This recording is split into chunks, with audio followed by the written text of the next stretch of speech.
will fulfill your purposes. May your angels guard us in all our ways. We pray in your mighty name. Amen. Will you please join me in the pledge?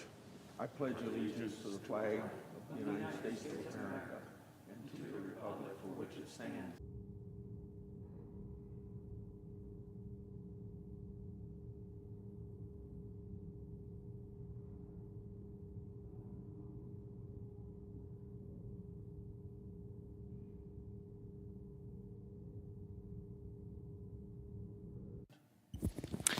The Senator for Iowa. 1 minute for morning business. Without objection.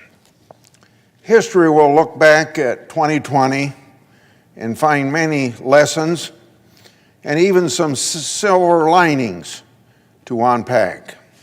The loss of more than 300,000 American lives so far will be mourned for years to come. Operation Warp Speed, which President Trump launched, turned out to be a historic public-private partnership. It's delivered a life-saving vaccine in record time, shattering scientific benchmarks along the way. For the last 9 months, Americans have pulled together in shared sacrifice to do their part. As the COVID-19 vaccine makes its way into the communities across our country as it is right now, I encourage my fellow Iowans to keep pulling together. When public health officials say it's your turn to get a vaccine, roll up your sleeve. I'll be doing the same when my turn arrives. Getting immunized is the only way we'll beat the virus and get back to the normal way of American life. History will show Americans turned the page on the pandemic when all of us roll up our sleeves. I yield the floor. Mr. President. The Majority Leader. Yesterday, leaders in the Senate and the House and the Secretary of the Treasury reached a major agreement that struggling Americans have needed for months. We're going to pass another historic rescue package to help American families through this pandemic. We're going to pass a full-year government funding so the armed forces and all federal departments have the resources and the certainty they need. And we're going to do both of these things as soon as possible.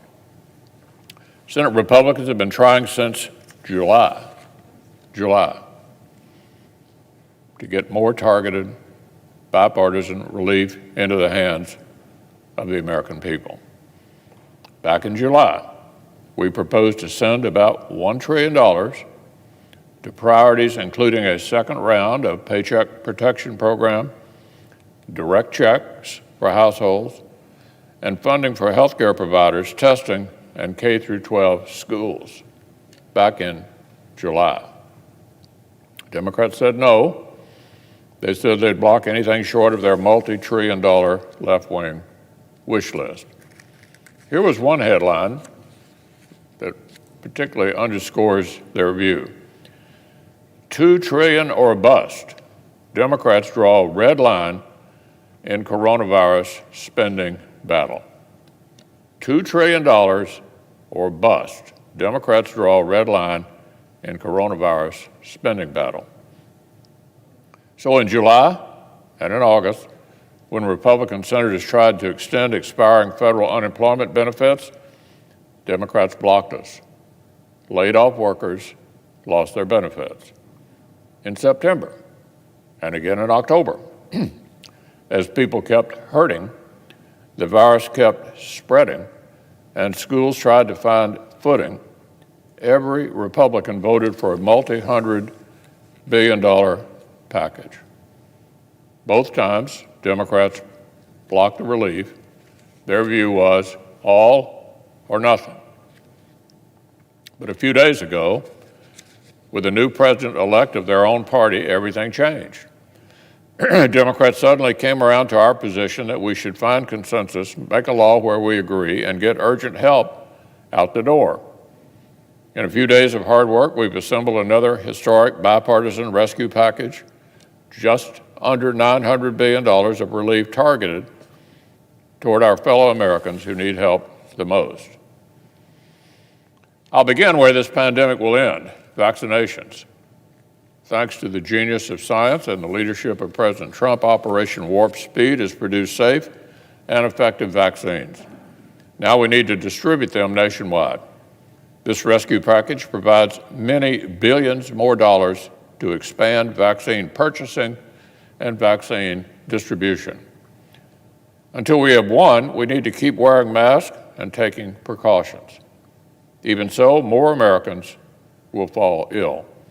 So this legislation continues to fund health providers and COVID testing. The pandemic has fallen especially hard on children and parents. Our legislation includes major funding, more than $80 billion for K-12 schools to reopen safely and get kids' educations back on track. There are billions more for child care providers to reopen safely as well. And new investments in rural broadband will improve both education and telehealth down the road. And then, Mr. President, there are Americans' personal finances.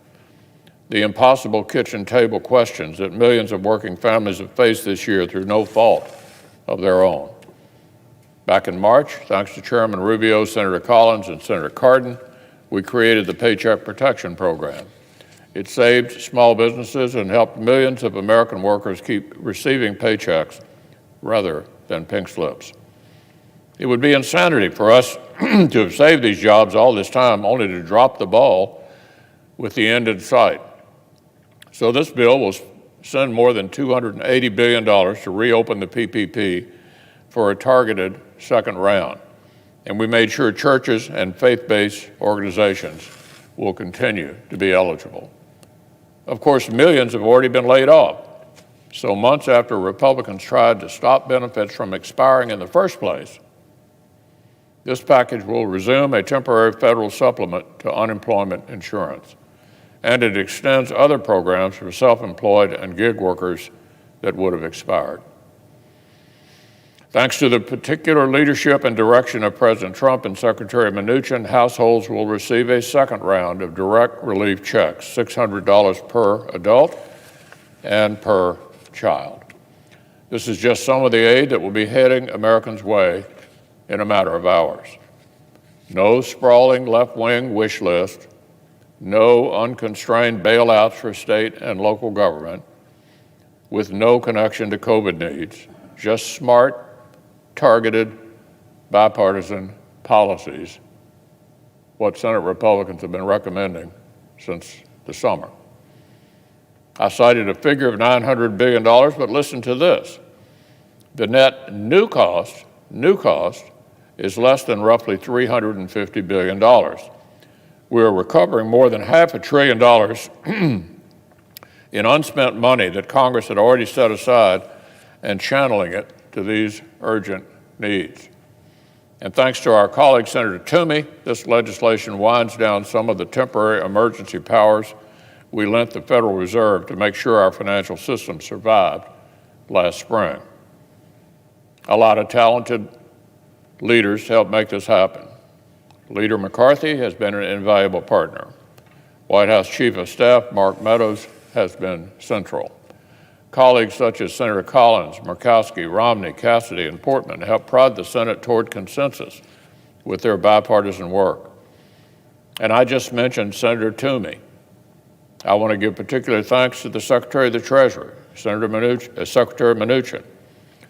Before the pandemic, Stephen was already a crucial partner for the Republican majorities in Congress. We enacted the most consequential tax reform in a generation. We helped create the conditions for explosive job growth, wage growth, and record low unemployment. Our country had the strongest possible starting point to weather this storm. This year, the Secretary has been even more essential. He helped Congress develop and pass the historic CARES Act in record time. It prevented a complete economic collapse at the hands of the virus. From drafting CARES to implementing it to the intervening months to this latest package, Secretary Mnuchin has been an extremely capable and patient partner. He helped guide our nation through this dark period toward the daybreak that lies ahead. On behalf of the Senate and the country, I thank the Secretary for his countless hours of work and his incredible effectiveness in extraordinary times. Now, on a related matter, while this rescue package will dominate headlines, we're also set to fund the entire federal government on a bipartisan basis. We must not overlook the tireless work from Chairman Shelby, Senator Leahy, and our appropriations committees in both chambers. Their hard work goes beyond just avoiding shutdowns. Full-year funding bills give our armed forces the certainty to make plans and budgets so we can continue to modernize our capabilities and keep pace with competitors like Russia and China. This year's bills also tackle important domestic priorities. Everything from agricultural research to the fight against opioid abuse to border security and law enforcement are provided for. We aren't defunding the police or abolishing ICE around here, not on our watch. Federal law enforcement, from the U.S. Marshals to the Border Patrol, will get the resources they need to protect innocent Americans and uphold the rule of law. And I want to especially thank Chairman Shelby and Congresswoman Granger for beating back a number of far-left poison pills.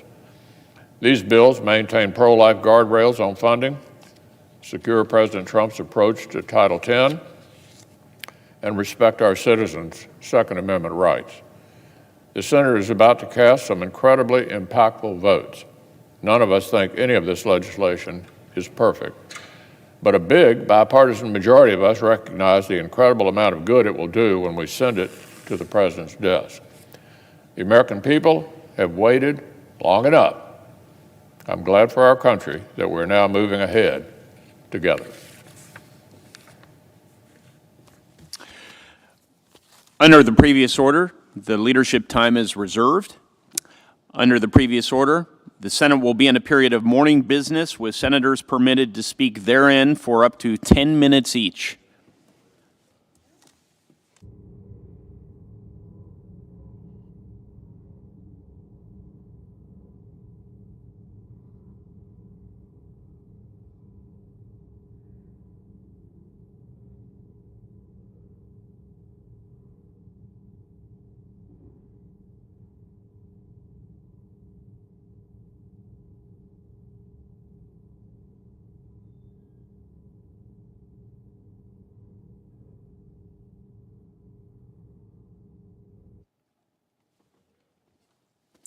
The clerk will call the roll. Mr. Alexander.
Mr. President, The senator for Illinois.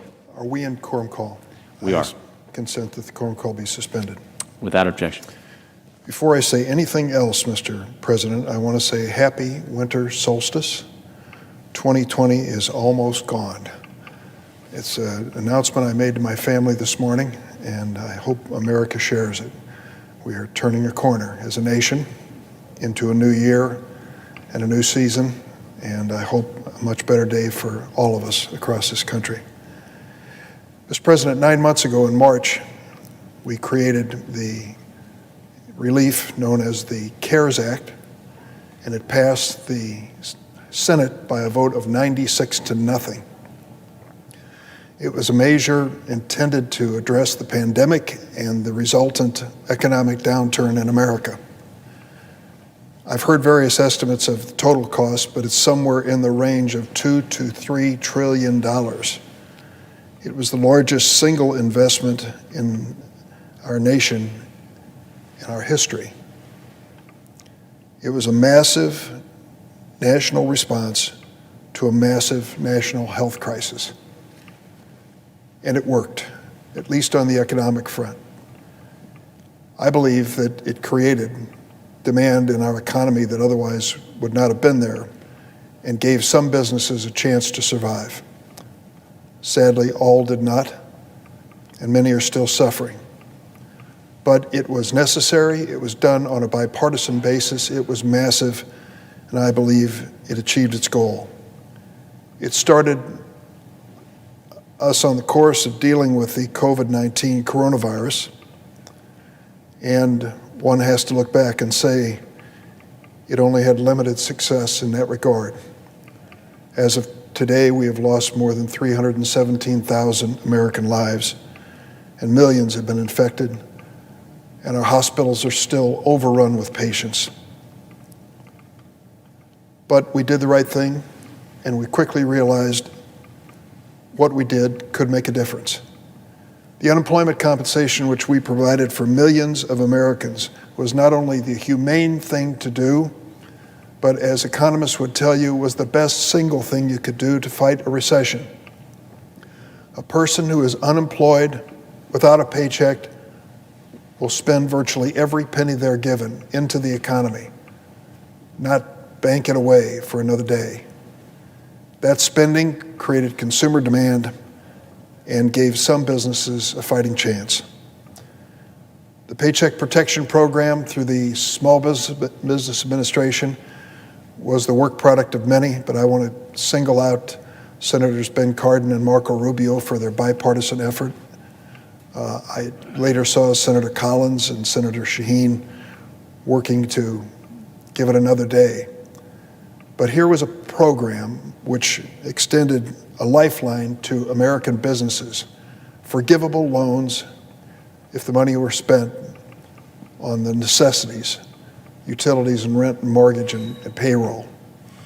I will quickly add that we have a responsibility to taxpayers to make an honest assessment of how that program was implemented. I'm sorry to say that I've already heard evidence and anecdotal evidence that some of the loans were not carefully made. That is to be expected in something of this magnitude. But by and large, this program was essential. Money that we put into health care made a difference. The CARES Act also protected those who were renting from eviction, delayed the payment of student loans, and a litany of other measures that made a difference. But that bill, the CARES Act of March of 2020, was really written with a notion that this was a short to medium term challenge. Many thought that by the middle of this year, we would be turning the corner. Sadly, that was not the case. And as of July, it was apparent that the worst was yet to come. Speaker Pelosi of the U.S. House of Representatives introduced a measure known as the HEROES Act in an attempt to have a follow-on relief bill after the CARES Act. It was passed but was not considered in this chamber. The Republican leader who spoke earlier today said at the time there were two things he wanted to make clear. First, he wanted to measure whether it was needed, a follow-on bill. And second, he was drawing a red line that said unless we provided immunity from liability for corporations and businesses, he wouldn't consider another relief act. And the matter stalled. The Speaker went on to pass another bill, smaller in size, but nothing happened. She went into conversation with Mr. Mnuchin and Senator Schumer on the Democratic side here, but little was produced from that exchange. We were stuck, stalled. As of the election day of November 3rd, it wasn't clear that there would ever be another relief bill this year. And I want to say a word about what happened next, because I know more detail about that than some. It was about 4 weeks ago when a Republican senator and a Democratic senator invited 6 of their colleagues for dinner. It was a bipartisan group. When Senator McConnell mentioned the participants earlier, he only mentioned the Republicans. I want to let you know who was in on it on both sides, Democrats and Republicans. Yes, it was Senator Collins, Senator Murkowski, Senator Cassidy, and Senator Romney at the initial meeting. On the Democratic side, Senator Manchin, Senator Warner, myself, and Senator Shaheen. Our ranks changed over the several weeks when we were debating to include Maggie Hassan of New Hampshire, Angus King of Maine, Rob Portman of Ohio. For 3 or 4 weeks, we tried to write a relief bill. We did it by phone, by Zoom, and through staff work that was endless. And finally, Tuesday of last week, we were able to announce it. An $748 billion consensus bill for relief. We were unable to reach a final agreement when it came to state and local funding, as well as the question of liability. We set those aside. But we produced this $748 billion bill, much of which is included in this relief package, which we are going to consider today. I want to thank my colleagues, Democrats and Republicans, for their patience and determination to reach that point. I really believe that we ended up opening the conversation. The leaders, thank goodness, moved in to follow on and make it a reality. And today we are going to seriously consider a measure to keep America's economy moving and to give us a fighting chance against the coronavirus. I think this bipartisan effort, this grassroots bipartisan effort by the 8 of us, soon to be 10 or 11 before it was all over, will make a significant difference in this nation. We are going to come through with dramatic offers of relief across the board. It's in the range of $900 billion is the total. I don't know the exact amount, but it's going to provide several more weeks of unemployment compensation. The final agreement, I'm told, reduced the number of weeks that we proposed, and I'm sorry for that. But it did include a cash payment, which under the right circumstances, I don't know all the details, could be a godsend for many families across the United States who are desperately trying to survive in troubling and difficult times. It also extends a PPP program that I mentioned earlier for small businesses to give them a chance for the kinds of loans and forgivable loans that might really give them an opportunity to see another day. Money is there especially for the coronavirus vaccine distribution and logistics, testing, tracing, and the vaccine. And I would say this, that in fairness, I agree with the Republican leader who gave credit to the Trump administration for the Warp Speed program. That has been a dramatic success. To think that we have come up with not just 1, but 2 vaccines that work against this COVID-19 is an amazing achievement. And I'm glad that it received the high priority it deserved under this administration, and particularly glad that the researchers and scientists who spent countless hours exploring opportunities for this vaccine were ultimately successful. America owes them a great, great debt of gratitude. What is going to happen next? There are some parts of this measure which, as we study it, we'll realize are inadequate. Merely extending unemployment benefits for 10 or 11 weeks may not be long enough. We may have to return to take a look at it. Whether or not we have enough money for the logistical support for vaccines remains to be seen. And whether the businesses of America need another helping hand, we also have to consider that as well. Let us hope that in the new year and the new president's administration, that we will have a more positive bipartisan approach. This experience this year was disappointing in some respects, but it ended well with the bill that we are going to consider this afternoon. I want to thank all of the colleagues in the Senate who joined me in this bipartisan effort that started the conversation on Capitol Hill last week. We have more work to be done. We're not out of the woods. We have to consider measures which will address the reality of the economy in the future.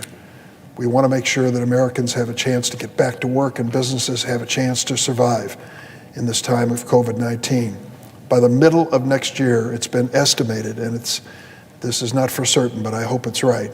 By the middle of next year, all Americans who are seeking a vaccination will be able to receive one.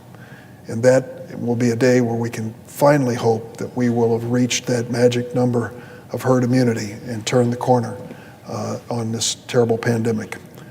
Mr. President, I yield the floor. Take 2 minutes. Take 2 more minutes. Okay. Take 2 minutes. Senator Schumer for coming to the floor and asking me to say a word or two more. I want to say this about the members of the Senate, both Democrats and Republicans. There has been more activity on the floor of the Senate in the last several days than I have ever seen. And it isn't just roll calls. It's members staying on the floor to discuss the details of this agreement. There were parts we were never going to agree on, that's for sure. But so many times I would step into a conversation on the floor where they'd be hammering out the final details of an agreement. It was heartening. There's been so little of that activity on the floor in the past year or two. It is perilously close to legislating to have members of the Senate and both political parties working toward agreeable language that can solve America's problems. Let's hope we have more of that. Unfortunately, the Senate has drifted away from its traditional role of deliberation and legislation. This year, for example, we have only considered 29 amendments in the entire year in the Senate, absent the impeachment proceeding, 29 amendments. The year before, 2019, 22 amendments. That's a waste of talent. The men and women of the Senate should come together, hopefully on a bipartisan basis, but regardless, should come together to debate the issues of the day and offer their best ideas. And having offered them, be given the chance to vote up or down. I think that appetite is strong on both sides of the aisle. On the Democratic side, Senator Merkley of Oregon has been a leader in discussing changes in the Senate rules, and we've reached out to Republicans as well to engage in that conversation. I think we're a better Senate for it if we do it, and we're a better nation for it if the debate becomes relevant to the issues of the day for the people across America who are watching closely to see if we understand what they're struggling with economically and politically. Mr. President, I yield the floor.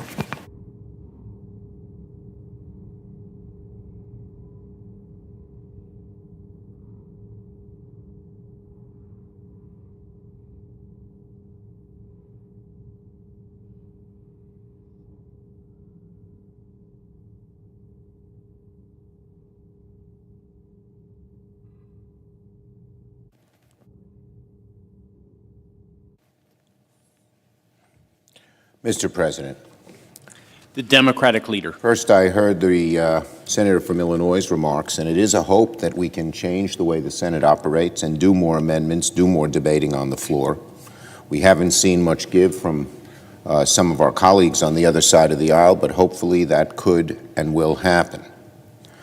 Now, about the remarks here.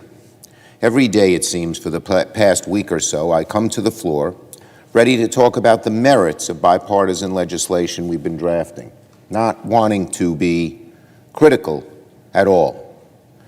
And then I listened to the Republican leader.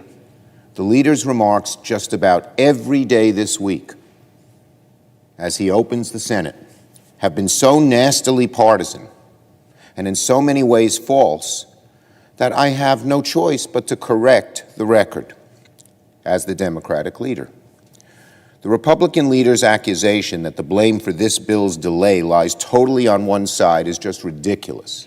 It's Alice in Wonderland thinking. It defies all the facts as to what we have seen. And then his comparison that the agreement we're voting on today and the most recent Republican offer are so similar is absurd. The two bills are nothing alike.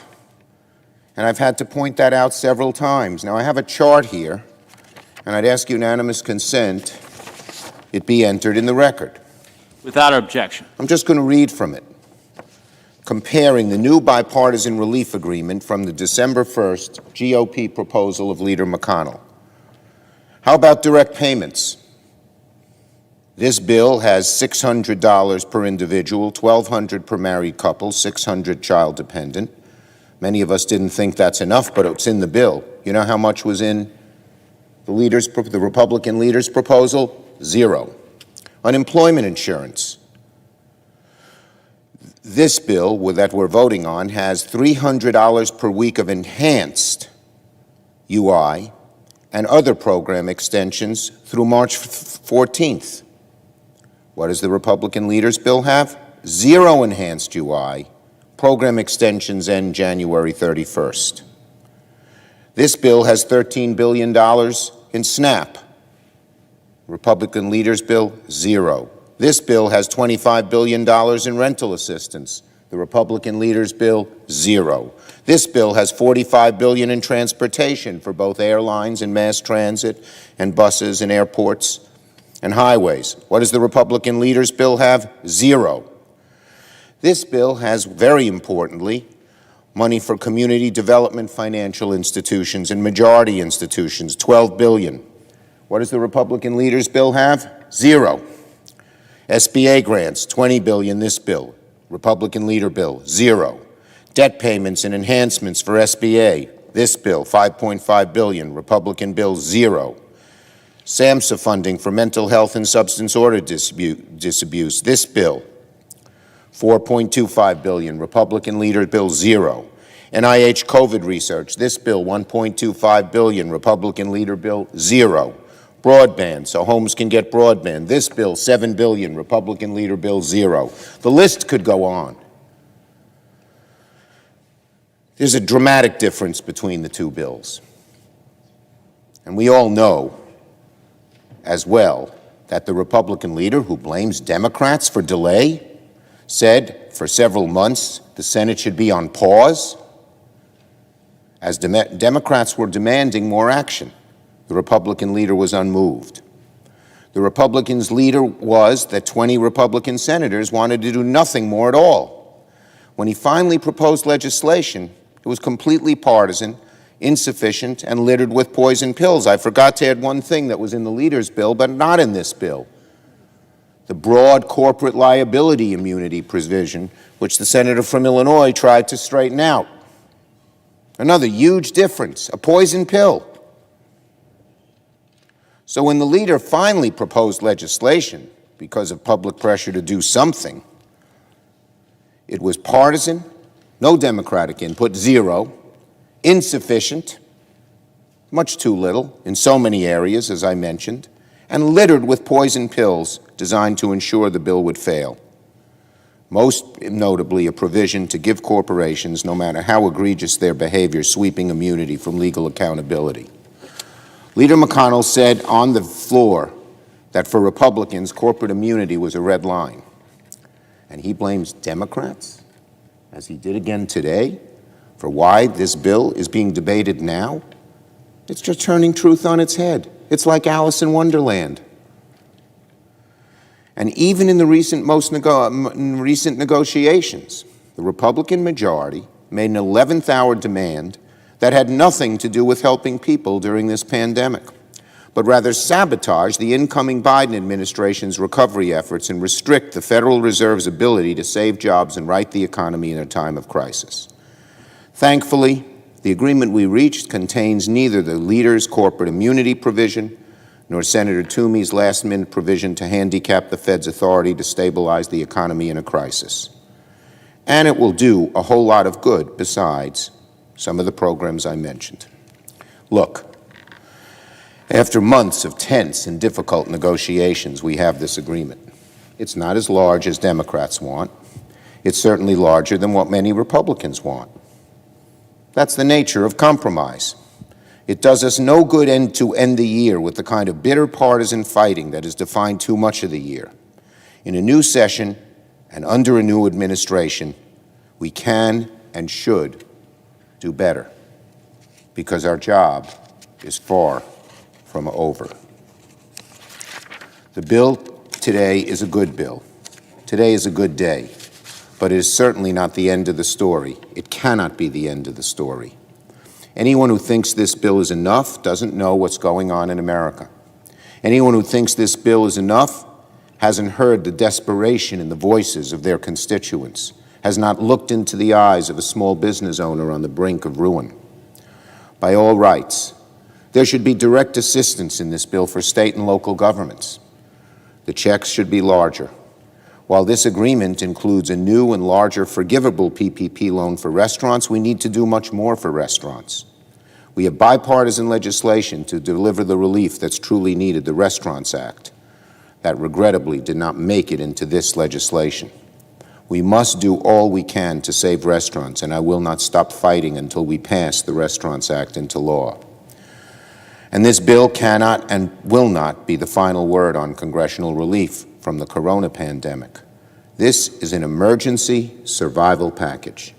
And when we come back in January, our number one job will be to fill in the gaps left by the bill and then get the economy moving with strong federal input. Still, the significance of this package should not be underestimated. It will be the second largest bill, second largest federal input in the history of our country. Second largest amount of federal dollars going to the people ever.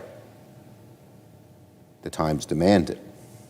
Even some of our conservative Republican friends will vote for it. And it's good we have it. For much of the year, it looked unlikely that it would ever get done. And our success today, our ability to pass this bill today, should give us confidence we can do more. We can end the year on a rare note of optimism.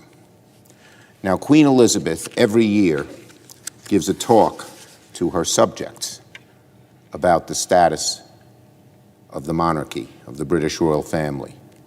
And in a very challenging year, she called that year Annus Horribilis, a horrible year. Unlike 1992, which was the year Elizabeth referred to with the problems of Charles and Diana, this year has been a annus horribilis, not just for Great Britain and the royal family that she was talking about. It has been an annus horribilis for the entire world. The global COVID-19 pandemic has infected more than 70 million people across the globe. Another 500 million have gone likely undiagnosed. 1.6 million people, 1.6 million have died, 20% of whom have been Americans, more than 315,000 Americans, more than the entire population of Pittsburgh or St. Louis, more than all the American combat deaths in World War II. The September 11th attacks to my fair city shaped much of the first decade of this century. In 2020, our dear country has suffered the equivalent of a 9/11 attack every day for 106 days in a row. We've lost so much. We have missed holidays and reunions, retirements and graduations, bar mitzvahs and confirmations, weddings and funerals. Trapped in our homes, our companions were isolation and loneliness, and the faint glow of tiny screens. The image of seeing people on a screen watching their loved ones pass away when they can't be with them will stay with us forever. Doctors had to stack iPads in waiting rooms for the end-of-life conversations. How tragic, how awful. Cars lined up bumper to bumper for food assistance. Grandchildren wrapped in protective gear waved goodbye to grandparents. From across the silence of a hospital room, it has been a horrible year, an annus horribilis. And yet, here at the very end, finally, there is hope. Not just one, not just two, but three strong beacons of hope. One, soon many Americans will have the vaccine. Two, Joe Biden will become president. He has the experience and the empathy to handle the COVID crisis and will replace a man who has shown no capacity or even interest in doing so. And three, we're on the verge of passing another historic bipartisan relief bill to deliver emergency assistance during a time of national emergency. So three beacons of hope: the vaccine, a new administration, and a bill that will help in an emergency. Very soon, our country will close the book on the most chaotic president in recent history. Joe Biden, an experienced leader, a person of fundamental human decency, will become the 46th president of the United States.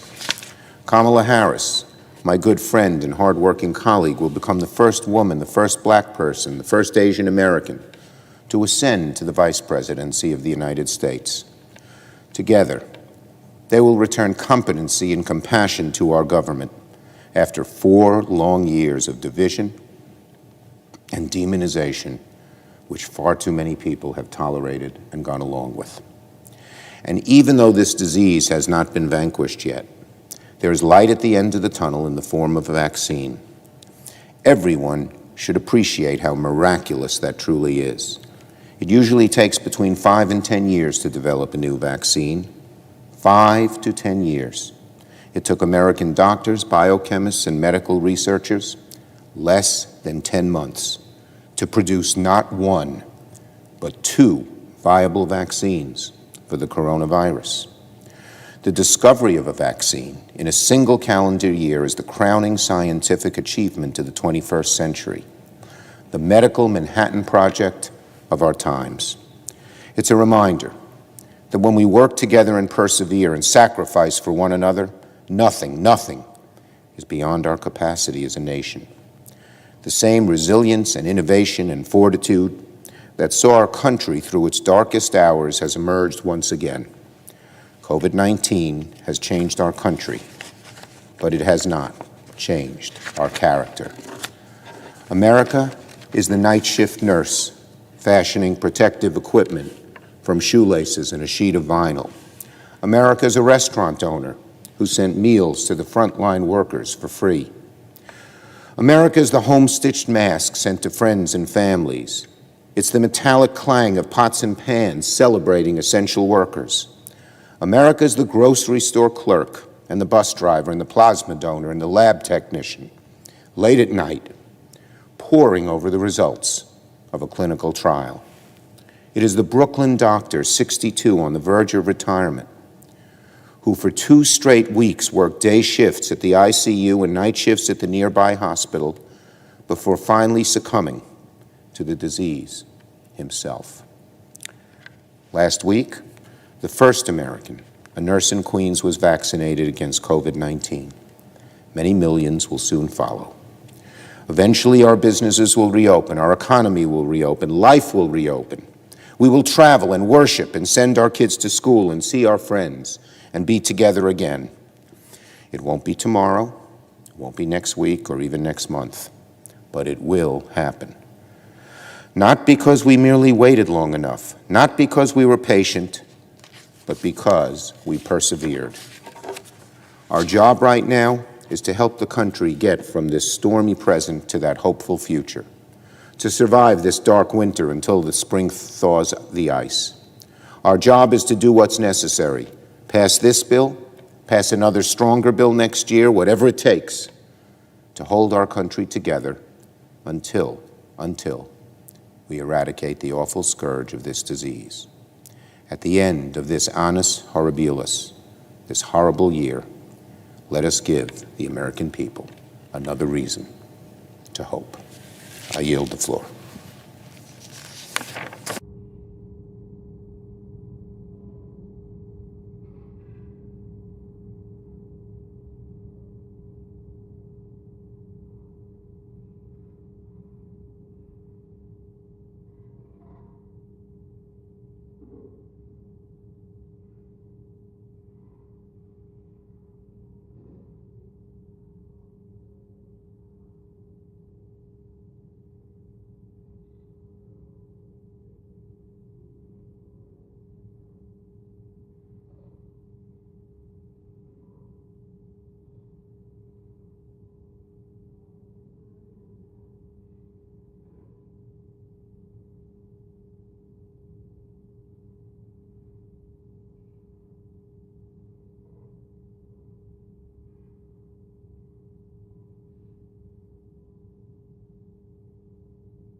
Mr. President.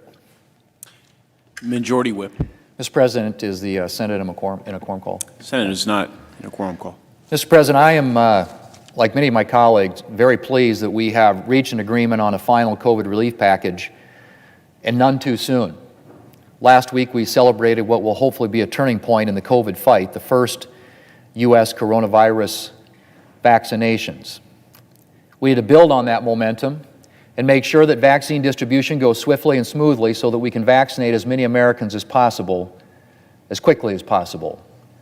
The COVID relief package will help us achieve that goal by providing important funding for vaccine distribution. It will also provide critical support to Americans to help them weather the rest of the pandemic, including a second round of paycheck protection funding for the hardest hit small businesses, money to help schools reopen, safely operate so that our kids aren't left behind, and more money for coronavirus treatment and other frontline medical priorities. I'm very pleased, Mr. President, the final package includes my Paycheck Protection for Producers Act, which will help more farmers and ranchers benefit from the Paycheck Protection Program. The bill also includes funding to allow the Department of Agriculture to provide additional assistance to farmers and ranchers. Ag producers were dealing with a challenging agricultural economy even before the pandemic hit, and the coronavirus has only made things tougher. I strongly advocated for including additional funding for farmers and ranchers in this legislation, and I'm very glad that the final bill includes this support. The final package also explicitly makes biofuels like ethanol and biodiesel eligible for USDA assistance at the discretion of the Secretary of Agriculture. Biofuel producers have suffered from the drop in fuel demand during the pandemic, and I hope the Secretary will ensure that they are able to receive assistance which will further help our ag economy recover. Mr. President, I'm very happy that the COVID relief package includes an extension of the Thune-Warner Employer Participation in Repayment Act. The Thune-Warner bill allows employers to make tax-free contributions to their employees' student loans up to $5,250 per year.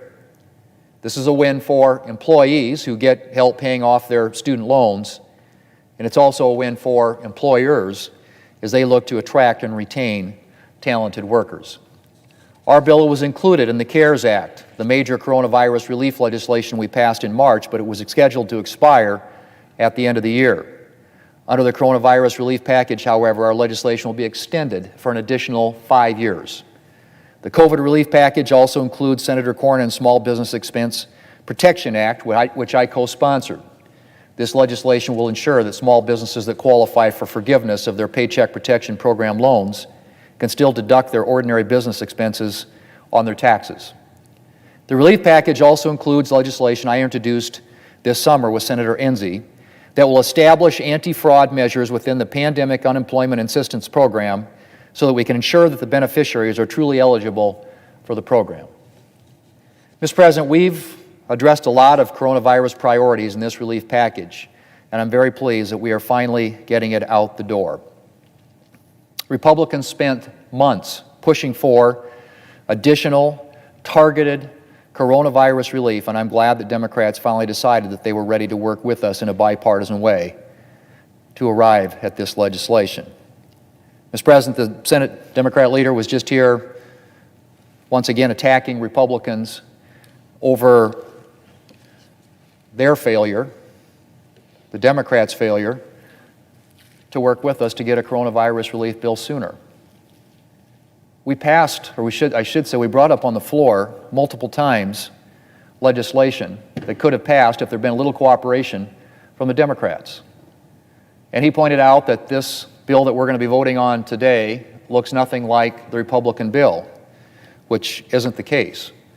There are a lot of similarities, Mr. President, between the bill that we put on the floor in September and again in October, about $600 billion in targeted relief that address the most fundamental needs that the American people need right now. One is unemployment insurance extension for those who are unemployed. The very amount that is in the bill that we will vote on today was in the Republican bill that we brought to the floor in September and again in October and voted on here. The vaccine money, the money that's out there to help with the vaccines that are going to be so effective in trying to get this pandemic under control, was also in the bill that was on the floor both in September and in October. The relief for small businesses who have been hit hard by this pandemic and have seen their balance sheets and their income statements get depleted by its economic impact also would have been funded with additional Paycheck Protection Program relief in the bill that we brought before the Senate both in September and again in October. That very assistance is included in the legislation that we will vote on today. Money for schools, as I mentioned earlier, to help them reopen safely, something that was in the legislation that we voted on in September, again in October, and is in the legislation that we will vote on today. The only thing that is different, really, substantially different, Mr. President, from what we brought up on the floor back then is the assistance checks that are included in this legislation. And that is something that was a priority. It was a priority for members on the Republican side. It was a priority for members on the Democrat side. It was a priority for the White House. And so it ended up being included in this and hopefully will provide some much-needed relief to people across this country who have been struggling with their personal finances and their family finances through the pandemic. So those are all things, Mr. President, that we have discussed and debated previously, and I would point out that contrary to the assertions made by the Democratic leader just now, there were numerous attempts to try and move this legislation previously. Now, it's fair to say that the House of Representatives did send the Senate a $3.4 trillion package, which was bloated and included lots of non-pandemic, non-coronavirus relief-related items, things that were on their liberal wish list, and that wasn't realistic, and they knew it. That was a campaign document designed to try and help them at the time win an election. But I'm glad, Mr. President, they have decided to get down and negotiate in a serious way, because the number that we are going to be passing today, a little under $1 trillion, about $900 billion, is very close to what Republicans put on the floor in September and again in October. It's a far cry from the $3.4 trillion bloated bill that the Democrats sent over from the House and the Democrats here in the Senate tried to advance and suggested that that should be what the Senate should vote on. Mr. President, we have said all along, we need to address this in a targeted way, a fiscally responsible way, a way that recognizes the most critical needs out there, both on the health care front and also on the economic front. And we have moved aggressively to address those needs, not once, but twice. Legislation, a real bill brought to the floor, which received a majority vote in the United States Senate. 52 United States senators in September and again in October voted here on the floor of the United States Senate to do the very things that I just mentioned, but it was blocked from even being considered by the Senate Democrats. As we all know, here in the Senate, it requires 60 votes to invoke cloture. It's a procedural motion to get on a bill. The Senate Democrats gave us no support to even get on the bill. And so, as a consequence, even though there was a majority support, 52 United States senators voting in favor of getting on and debating the bill because the Democrats blocked it, we didn't even have an opportunity to debate it. Not even to get on it, Mr. President, let alone offer amendments and have a discussion and a conversation and work on legislation. If they had objections to it or things they wanted to improve or things they wanted to make better, they would have had an opportunity to do that if we had simply been able to get on the bill. And so we are where we are today at this late hour in the year, Mr. President, December the 21st, Christmas week, doing this now because they didn't want to do it earlier. And some have publicly acknowledged that one of the reasons they didn't want to do it earlier is because there was a campaign underway. And they had hoped that there would be a new president, an opportunity to do it their way later. But nevertheless, Mr. President, we have before us now finally, at long last, a piece of legislation that addresses the most critical needs that are out there. And it is very similar in many ways, both in terms of the substance, the content, the features of the bill, and the overall price tag to what Republicans have brought on the floor of the United States Senate previously. And so I'm glad that we're finally going to get this done, but I absolutely disagree with the statements that were made earlier by the Democrat leader because they don't reflect reality. In fact, they don't reflect anything close to reality about what's been happening here in this chamber over the past several months when it comes to trying to provide much needed relief to the American people who are suffering from this pandemic. Mr. President, there are a couple of things that I would just mention briefly that aren't included in the bill, and I wish they were. I'm sorry that I have a bill called the Remote and Mobile Worker Relief Act was not included in the final bill. It's bipartisan legislation. It would have prevented unexpected tax bills and tax complications for medical professionals who traveled to other states to help during the pandemic, and for Americans who work from home to help slow the virus's spread. It's unfortunate that opposition from a handful of states with aggressive taxation policies like the Senate Democrat leader's home state of New York has so far prevented legislation like mine from getting through Congress. But, Mr. President, I will continue to fight for tax relief for remote and mobile workers. Mr. President, it's been a difficult year for our country. There are way too many virus infections, way too many hospitalizations, way too many people who have lost loved ones from this dreaded virus. It's affected people in so many ways. Their health, their confidence, their economic standing and status, their mental health. There's just so many effects of this, Mr. President. And this winter is likely to be very challenging. But the encouraging news is there is light at the end of the tunnel. There is a vaccine out there that will get more widely out there. And thanks to the resources that we put into the first coronavirus bill, the CARES bill that passed last March, those vaccines have been moving forward at record speed, 5 times faster than any vaccine in history. Light is at the end of the tunnel, Mr. President. The vaccines are coming. They're going to be proven to be very effective. And there is additional funding in this particular legislation that we will vote on today to make sure that it gets distributed as quickly as possible. We're going to make it through this, and I look forward to sending the additional relief that's included in this legislation that we will move through the Senate today and put on the President's desk where he can sign it into law. I look forward to seeing that additional relief get out to the American people. Mr. President, I yield the floor.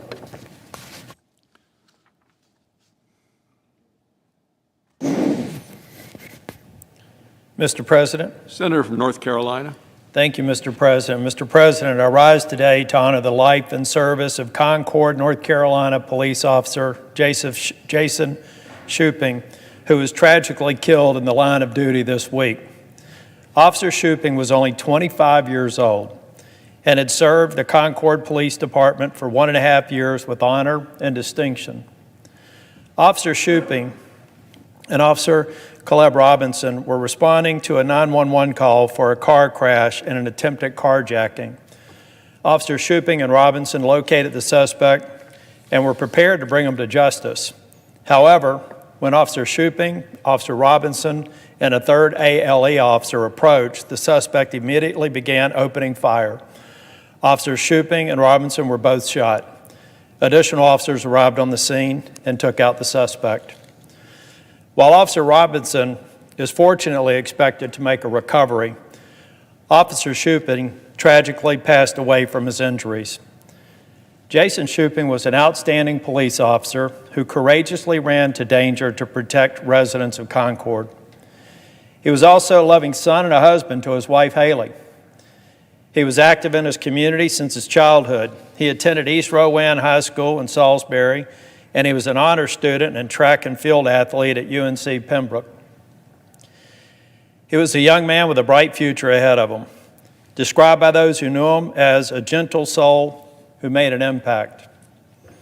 His hometown paper, the Salisbury Post, noted, whether it was staying after practice to provide coaching to a youngster or coming back home from college to play the handbell at his church's ensemble, you could always count on Jason Shuping. It's no surprise to see the outpouring of love coming from our community of Concord to honor his life and service. There's been a candlelight vigil and a touching law enforcement escort that brought many residents and a long line of American flags proudly displayed. As we gather with our families this Christmas, my thoughts and prayers will be with the family of Officer Shuping, as well as the families of Mount Holly Police Officer Tyler Herndon and Nash County Deputy Sheriff Jared Allison, who also lost their lives this month in the line of duty. Those families are going through an unimaginable period of grief, but they should know that the people of North Carolina are forever grateful for the selfless service of their loved ones. And I will never forget the ultimate sacrifice that they made in answering the call to protect others. Mr. President, I yield the floor.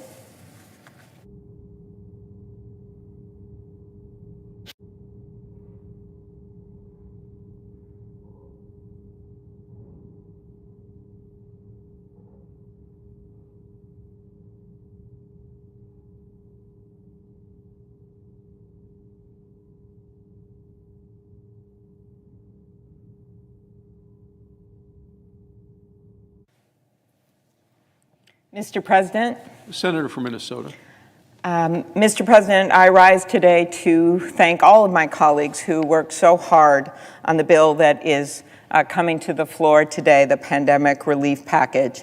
And we know all the top priorities in there, the vaccine distribution, and I want to thank Senator Schumer and colleagues Senator Collins and Murkowski, Senator Cassidy, that worked so hard on this original agreement with many others that joined in as well. This bill contains such important priorities, including unemployment and help to our hospitals and help to our rural areas, housing, rent, small businesses, unemployment, the direct checks. I think we all know that there's more work to be done, including next year, including for our cities and our states. But it is so important that we get this done by the end of the year. And I wanted to focus on something that I've worked on for quite a while with Senator Cornyn from Texas. We've done this on a bipartisan basis from the beginning, and it's the Save Our Stages Act.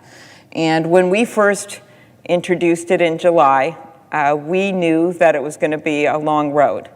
And we also knew that the only way we would get this done is by sticking together as a team and by working with other members of Congress from red and blue states. And by the end, as this bill is included in full in this package, we had 50 senators that sponsored this bill out of 100, with many more supporting it. We had over 200 House members. We worked so hard to make this about America and American music and American theater and American culture. We all know that you can't go stand in a mosh pit in the middle of a pandemic. These live entertainment venues were among the first businesses to close, and they will almost certainly be among the last to reopen.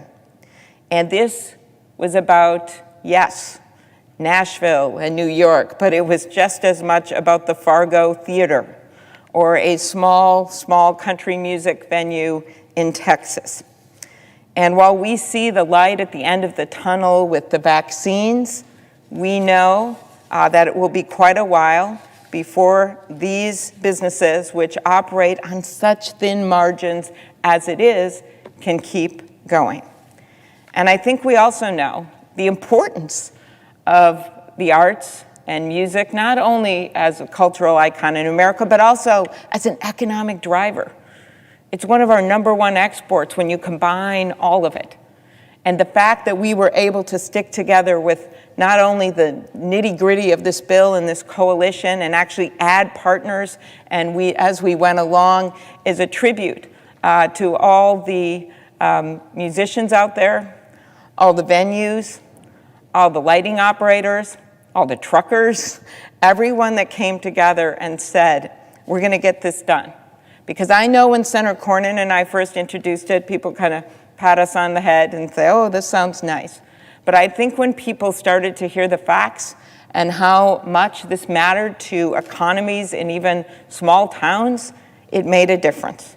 And in the end, to quote Minnesota's own Bob Dylan from Times They Are Changing, when he says, come senators, congressmen, please heed the call. Don't stand in the doorway.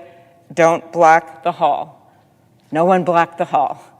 And I want to thank my colleagues, and I want to especially thank the Senator Cornyn. We've led many bills together, and we had to go back and forth a lot.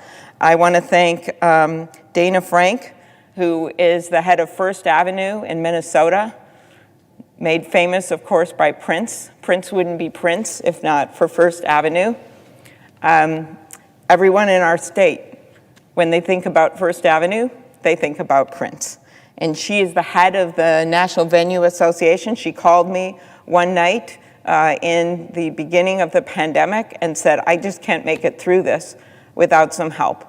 And they got a PPP loan, but that was not enough for these venues because of the unique circumstance where they cannot partially open. You can't go to a theater right now and sit elbow to elbow with your friends and family. I also want to thank my legislative director, Doug Kalidas, who has worked on this from the beginning, including all the last month late night negotiations, and did a wonderful job. I want to thank Senator Schumer, McConnell, Pelosi, Representative Pelosi, Speaker Pelosi, and Representative McCarthy, Leader McCarthy, for getting this over the finish line. Senator McConnell for putting it in his original bill, and then Senator Schumer, who cares so much about this because of all of the great music and acts and everything coming out of New York State. And it was certainly very, very helpful, and that would put it mildly, to have Senator Schumer in the room where it happens, where the last negotiations were made. I also want to thank Senator Shaheen and Collins, who worked on this in the original negotiation, and Senator Cardin and Rubio with the Small Business Committee, who made this a priority. And then finally, our House authors, our bipartisan House authors, Senator Welch, Representative Welch and Representative Williams for their work. So how this works. The Small Business Administration will create a new $15 billion grant program to help venues cover 6 months of expenses and make it through this pandemic. We're very hopeful that once the summer comes, that we're going to see more and more openings because of the vaccines, because of what I hope will be, with the new administration, an increased emphasis on testing, and that we'll see more and more venues be able to open. The grants can be used to cover all the major costs the venues have to pay to stay in business, including rent and mortgage, utilities, employee wages, key, benefits, maintenance costs, state and local taxes, payments to contractors, purchases of protective equipment. Venues that are at the greatest risk of closing, and sadly we've already lost a number of our venues, will have priority access to the majority of the grant funding. All venues will be able to apply within 4 weeks of the program's launch with the Small Business Administration, but in the first 2 weeks, those venues that have suffered 90% revenue loss over the year before will be the first to be able to apply for these grants. So we don't want to be in Congress to let the music die. And we don't want that to happen to any of our other places of culture in America either.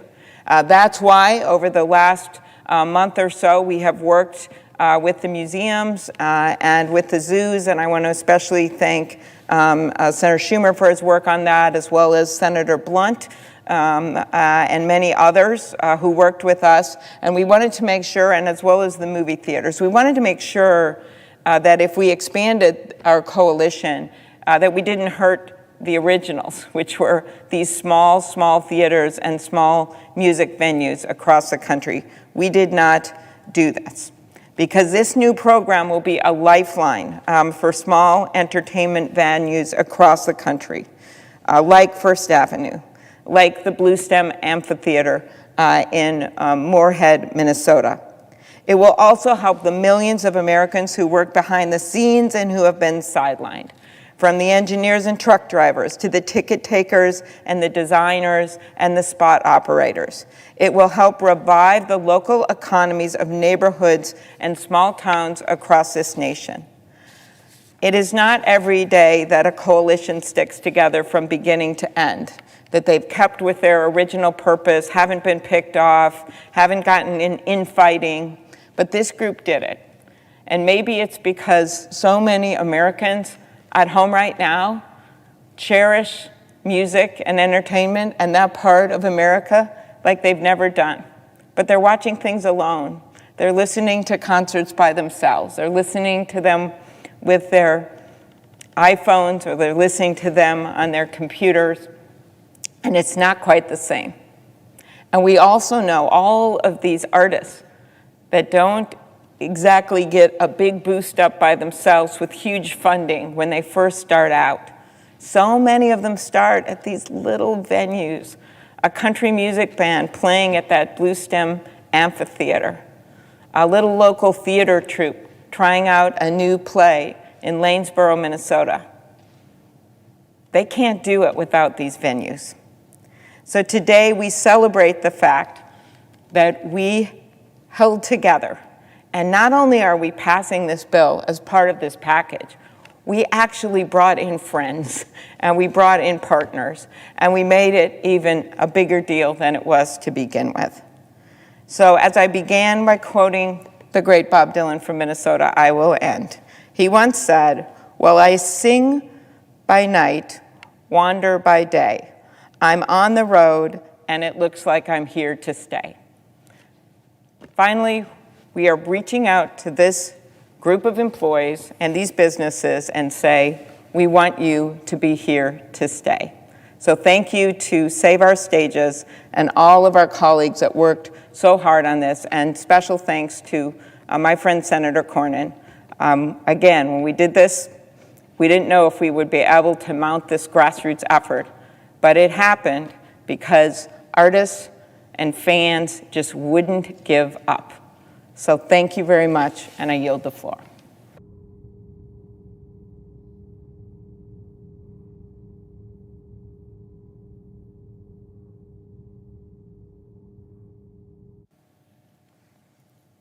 Mr. President. The Senator from West Virginia. Thank you, Mr. President. I'd like to thank, first of all, the preceding speaker, Senator Klobuchar, for her efforts to help those venues and those entertainment areas that have, at this point, been left out. I certainly have some of those in West Virginia, and I'm pleased to say that the coronavirus package that we're putting together today will help those folks and hopefully get them over the hump.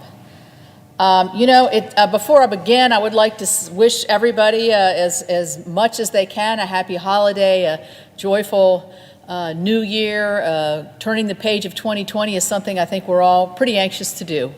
And it seems like sometimes it seems like the longest year and sometimes it seems like the shortest year. But it definitely seems like Groundhog Day a lot of the year. So I am very pleased that we have this relief package in front of us. While I'm glad that an agreement has been reached, we certainly should have done this earlier and could have done this earlier. We have been working since July to deliver targeted additional relief through efforts such as we put forward in the CARES Act. And it's been voted down twice, once in September, once in October. To date, we, the Republicans, have offered targeted relief legislation, voted in favor of enhanced employment benefits, more money for our schools, which would have been great to have early September and should have had early September.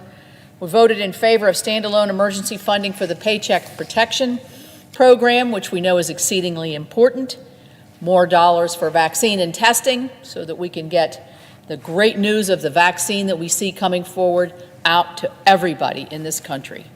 And we've offered all kinds of ideas to the other side, but they blocked it. All of this. And I'm glad to say that after all this, we have finally joined together, realizing that yes, a deal is better than no deal. Last week, unfortunately, a very good friend of mine passed away after battling the coronavirus. At one point in her life, she was a small business owner. And I've thought so much about her over the last several weeks. And I thought, what would she say when she knew that months ago, as a small business owner, we could have delivered the same help to her that we're delivering today? We have got to do better by the people that we represent. It is disappointing that the politics have gotten into the way. It's disappointing and, quite frankly, insulting in my view when I see the Speaker of the House admitting to holding out on this relief because she thought it would be beneficial politically in the end. We can do much better than this. I'm also a proud member of the Appropriations Committee, and we've worked hard to get these funds and resources where they are most needed, especially in a year like this one.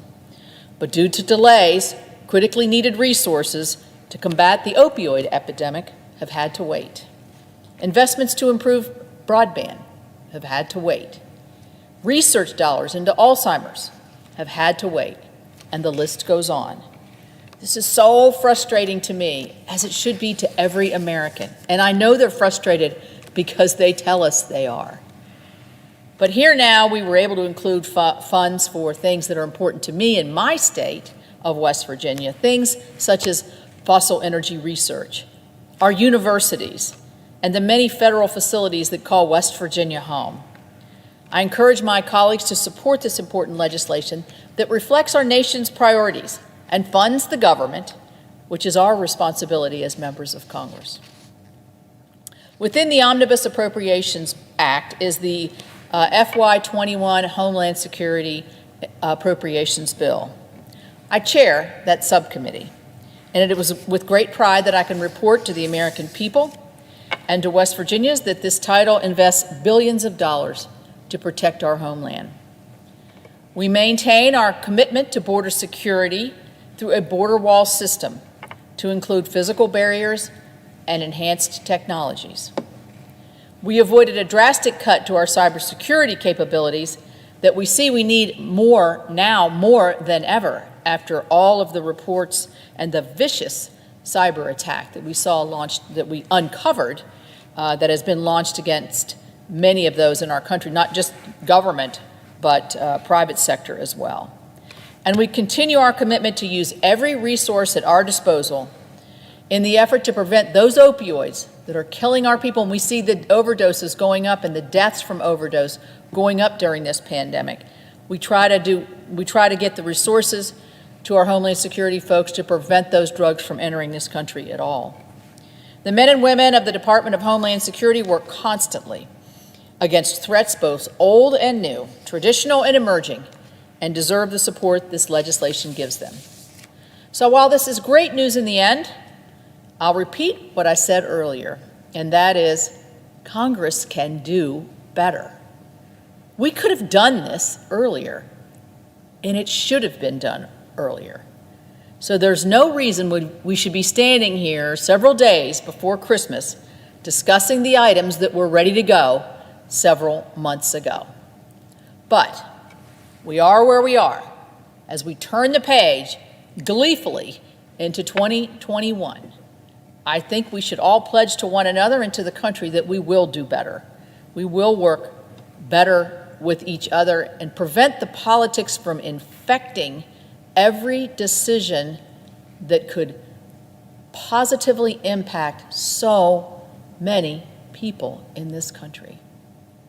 And lastly, I'd give a hat tip to my friend, who I will miss seeing, and who was a great friend to our family, longtime friend of our family, Godspeed. And I know she's dancing up there with her mom and dad because they love to dance. Thank you.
Senator from Kentucky. Republicans like to mock modern monetary theory, the idea that government can print money with impunity, that government can spend whatever it wants without the need to tax. Modern monetary theory is basically the Dick Cheney deficits don't matter crowd, trussed up with a new fancy title. Most Republicans rightly lampoon this quackery, that is, when they're not practicing the quackery themselves. Today, many of these same Republicans will vote for a bill that makes modern monetary theory look like child's play in comparison. The monster spending bill presented today is not just a deficits don't matter disaster, it is everything Republicans say they don't believe in. This bill is free money for everyone. Proponents don't care if you're fully employed or own your own house or own your own business. Free money for everyone, they cry. And yet, if free money were the answer, if money really grew on trees, why not give more free money? Why not give it out all the time? Why stop at $600 a person? Why not $1,000? Why not $2,000? Maybe these new free money Republicans should join the Everybody Gets a Guaranteed Income caucus. Why not $20,000 a year for everybody? Why not $30,000? If we can print up money with impunity, why not do it? The Treasury can just keep printing the money. That is, until someone points out that the emperor has no clothes and that the dollar no longer has value. To so-called conservatives who are quick to identify the socialism of Democrats, if you vote for this spending monstrosity, you are no better. When you vote to pass out free money, you lose your soul and you abandon forever any semblance of moral or fiscal integrity. So the next time you see Republicans in high moral dudgeon claiming and complaining about spending of Democrats and socialism, remind them if they supported this monstrous bill that really the difference between the parties is less Adam Smith versus Marx and more Marx versus Engels. How bad is our fiscal situation? Well, the federal government brought in $3.3 trillion last year and spent $6.6 trillion. The deficit last year, a record-busting $3.3 trillion. If you're looking for more COVID bailout money, we don't have any. The coffers are bare. We have no rainy day fund. We have no savings account. Congress has spent all the money long ago. The economic damage from this pandemic is not the reason for this runaway spending. This spending's been going on for decades. Every year, even before we get to all the extra COVID-free money, we've been spending $1 trillion we don't have. Today's money is gone. So Congress is spending tomorrow's money. The spending chart is a red line of red ink that goes on forever. When we talk about spending tomorrow's money, it's not just the money that we need next month, it's the money we might need in a decade. It's the money we will need in 1, 2, 3 generations from now. For national defense, for infrastructure. This is the money that your children and your grandchildren will pay back with interest. The deficit doubling and tripling. Under George Bush, it went from $5 trillion to $10 trillion. Under President Obama, it went from 10 to 20 trillion. We're now at 27 trillion, but we're adding it at $1 trillion a year before we get to this COVID budget-busting bailout. Every tax-paying American already owes over $136,000, and they're staring at projections into the future that show no end. We are $27 trillion in debt today. How do we expect a child to have the economic opportunity when this crushing debt is their inheritance from Congress? The numbers are mind-boggling. It's hard to conceive of what $1 billion is, much less $1 trillion. How big is $1 billion? Well, 1 billion seconds ago was 1988, and Reagan was president. 1 billion minutes ago, Jesus walked the shore of the Sea of Galilee.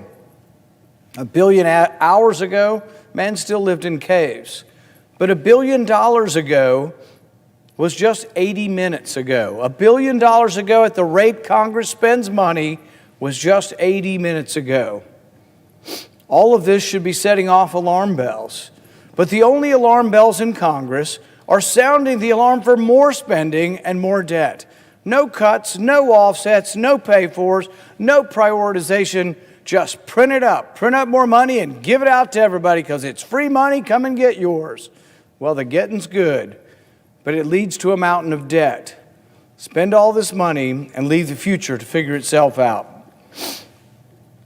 John Maynard Keynes was once asked, what about the long run? He said, in the short run, you can make a stimulus, you can print money, and you can give it to everybody. And Maynard Keynes, his response was, in the long run, we'll all be dead. No concern for the future, only for the immediate. Our budget deficit for 2020 was $3.3 trillion, but this new spending package will also give us another $2 trillion in the next fiscal year. By refusing to acknowledge the debt crisis, we are only hastening the day of economic reckoning. Total debt was 55% of GDP just 20 years ago. Today, it's 128% of GDP. So our total debt is more than our GDP, 128% of our GDP. The World Bank estimates there's a tipping point of debt to GDP at about 77%. Every percentage point costs another tenth or so of economic growth. So every year we're giving up somewhere between 5 to 8% of growth every year because of this burden of debt. This is thousands of jobs every year, tens of thousands of jobs that we lose because of this burden of debt. We are borrowing and worsening this debt crisis in part because too many governors and mayors have imposed heavy-handed restrictions that crush business. It isn't the pandemic that's killing the economy, it's the government's overzealous response that is killing the economy. The pandemic itself was disrupted, but Congress is being asked to help perpetuate these lockdowns. The more money we give to the states, the more they keep us in lockdown.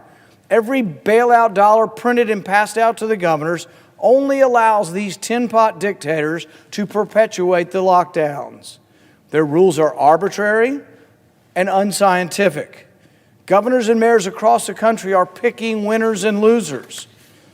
Businesses, some that have been in families for generations, are being wiped out because they're not allowed to open. Restaurants have to close their doors for indoor dining, but then they get told they can open at limited capacity. But then they are told they have to close again. And then they get told they can open outside, and then they're told they can't open outside. Confusing doesn't even explain the half of it. Bars are told that they can only serve alcohol if people are sitting and not standing, and only if they have heavy foods on their menus. Restaurants are told they can serve outdoors, then they have their permission revoked after they've sunk time and money converting their restaurant to outdoor services. But a caterer is told they can still serve outside. Businesses are told they have to close at an arbitrary time determined by government officials as though the virus only comes out late at night. A business in one zip code can open, but one in an adjoining zip code across the street has to close, as if the virus can't cross an imaginary line. Airlines are allowed to fly, but hotels have to limit their occupancy, so you may not have anywhere to stay when you get there. Mom and pop stores and specialty stores are forced to close, but big box store competitors are allowed to stay open. How is any business expected to survive with this kind of arbitrary regulation that changes from day to day? Meanwhile, many schools remain closed, despite overwhelming evidence showing kids can learn safely in person. Which means parents can't go to work, which forces parents to leave their jobs and take care of homebound kids. Now, they have no income because the government forced them to leave their jobs to take care of their kids, and many kids are struggling with this improvised virtual school. The need for help is real. I hear it every day from Kentuckians and across the country. But it's clear that government has worsened the economic damage and acted as the biggest obstacle to economic recovery. There is no free money that can get us out of this situation. The only thing that can save us is to open the economy. If we give these tin pot dictators, these governors more money, they're less likely to open the economy. The answer is not printing up and distributing free money, it's opening the economy. We're not even debating the real answer to this. We're like, just print up the money and shovel it out the door, the deficit be damned. The threat of the destruction of our currency be damned. We can choose to let our economies open with guidance and precautions, but not obstruction. Let people rebuild their livelihoods, reopen our schools so our kids can return and parents can go back to work.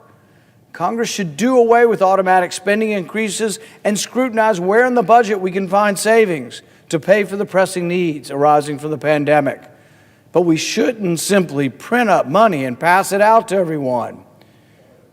Or Congress can follow the status quo.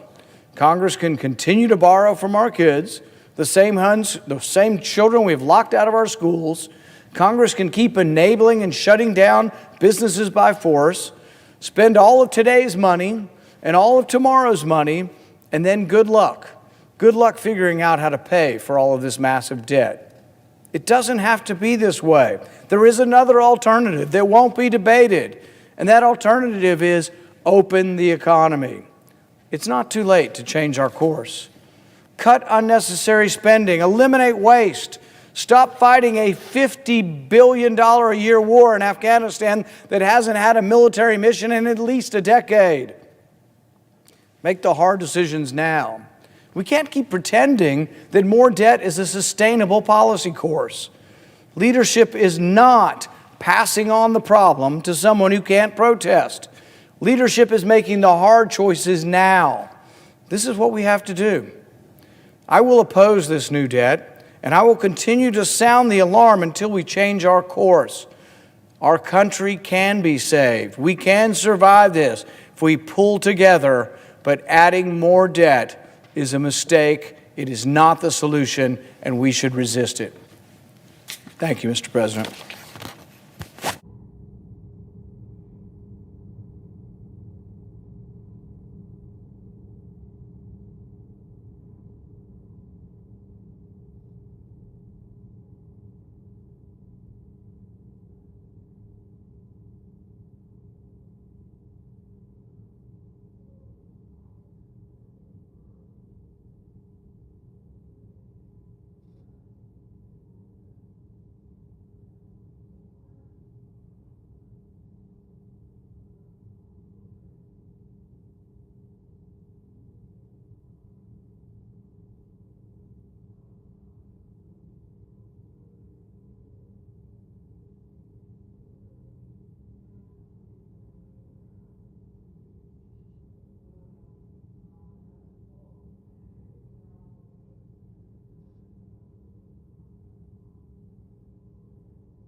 President.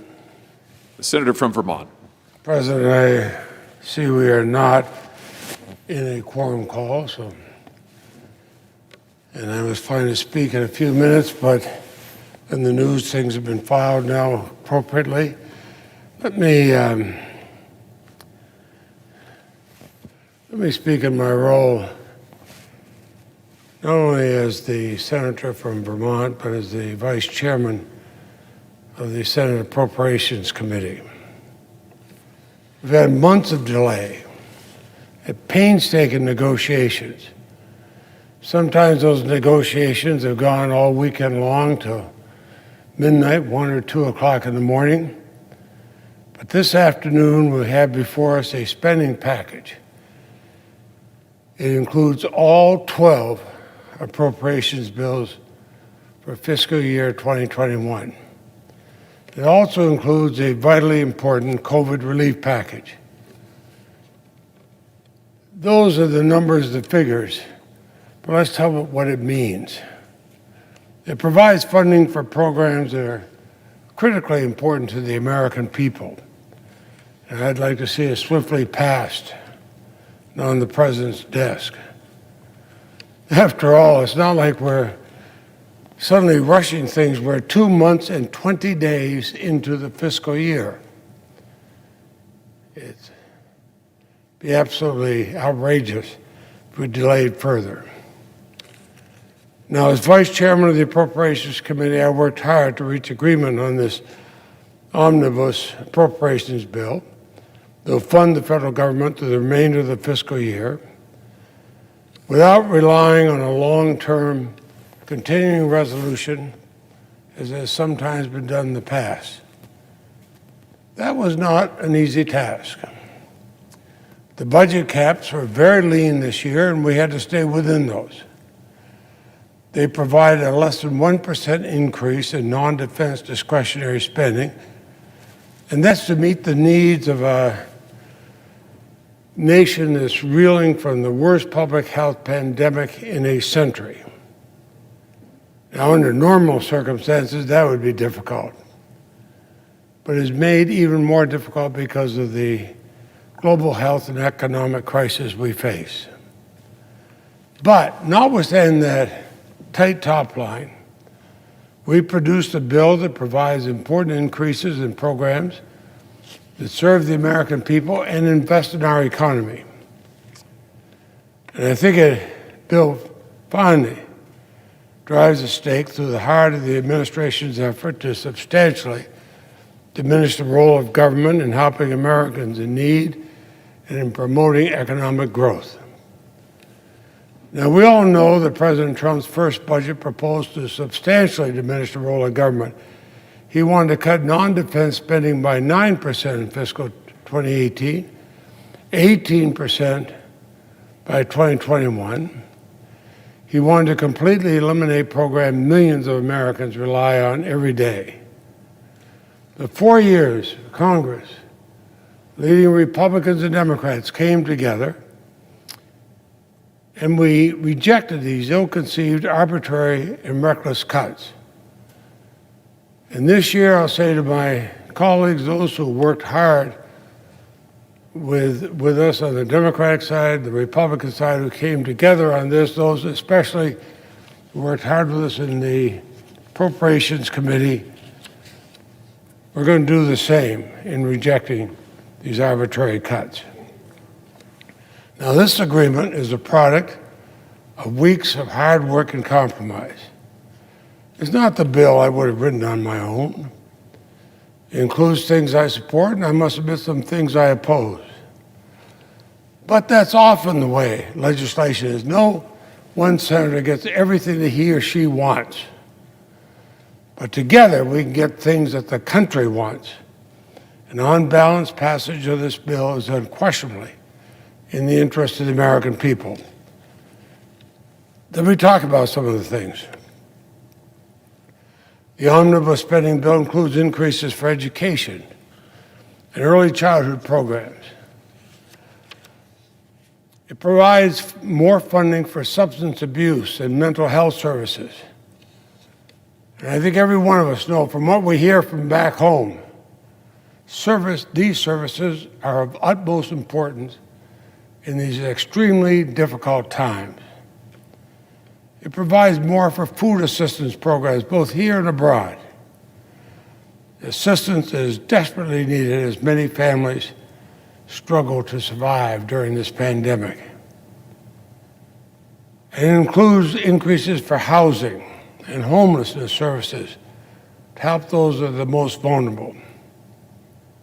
These are all programs that my fellow Democrats fought hard to include. Now, I support this agreement. As I said, I appreciate those who have worked with us, weekends, holidays, after midnight, so many nights. But I'm deeply disappointed that the Congress is so unforgivably late in completing our work. There is absolutely no reason whatsoever why this bill could not have been finished months ago. Now, I thank Chairman Shelby and Chairwoman Loy and Ranking Member Granger for their cooperation and partnership. We worked through our differences on the omnibus spending bill. As a Big Four, we realized we had to balance the needs and requests of all our members.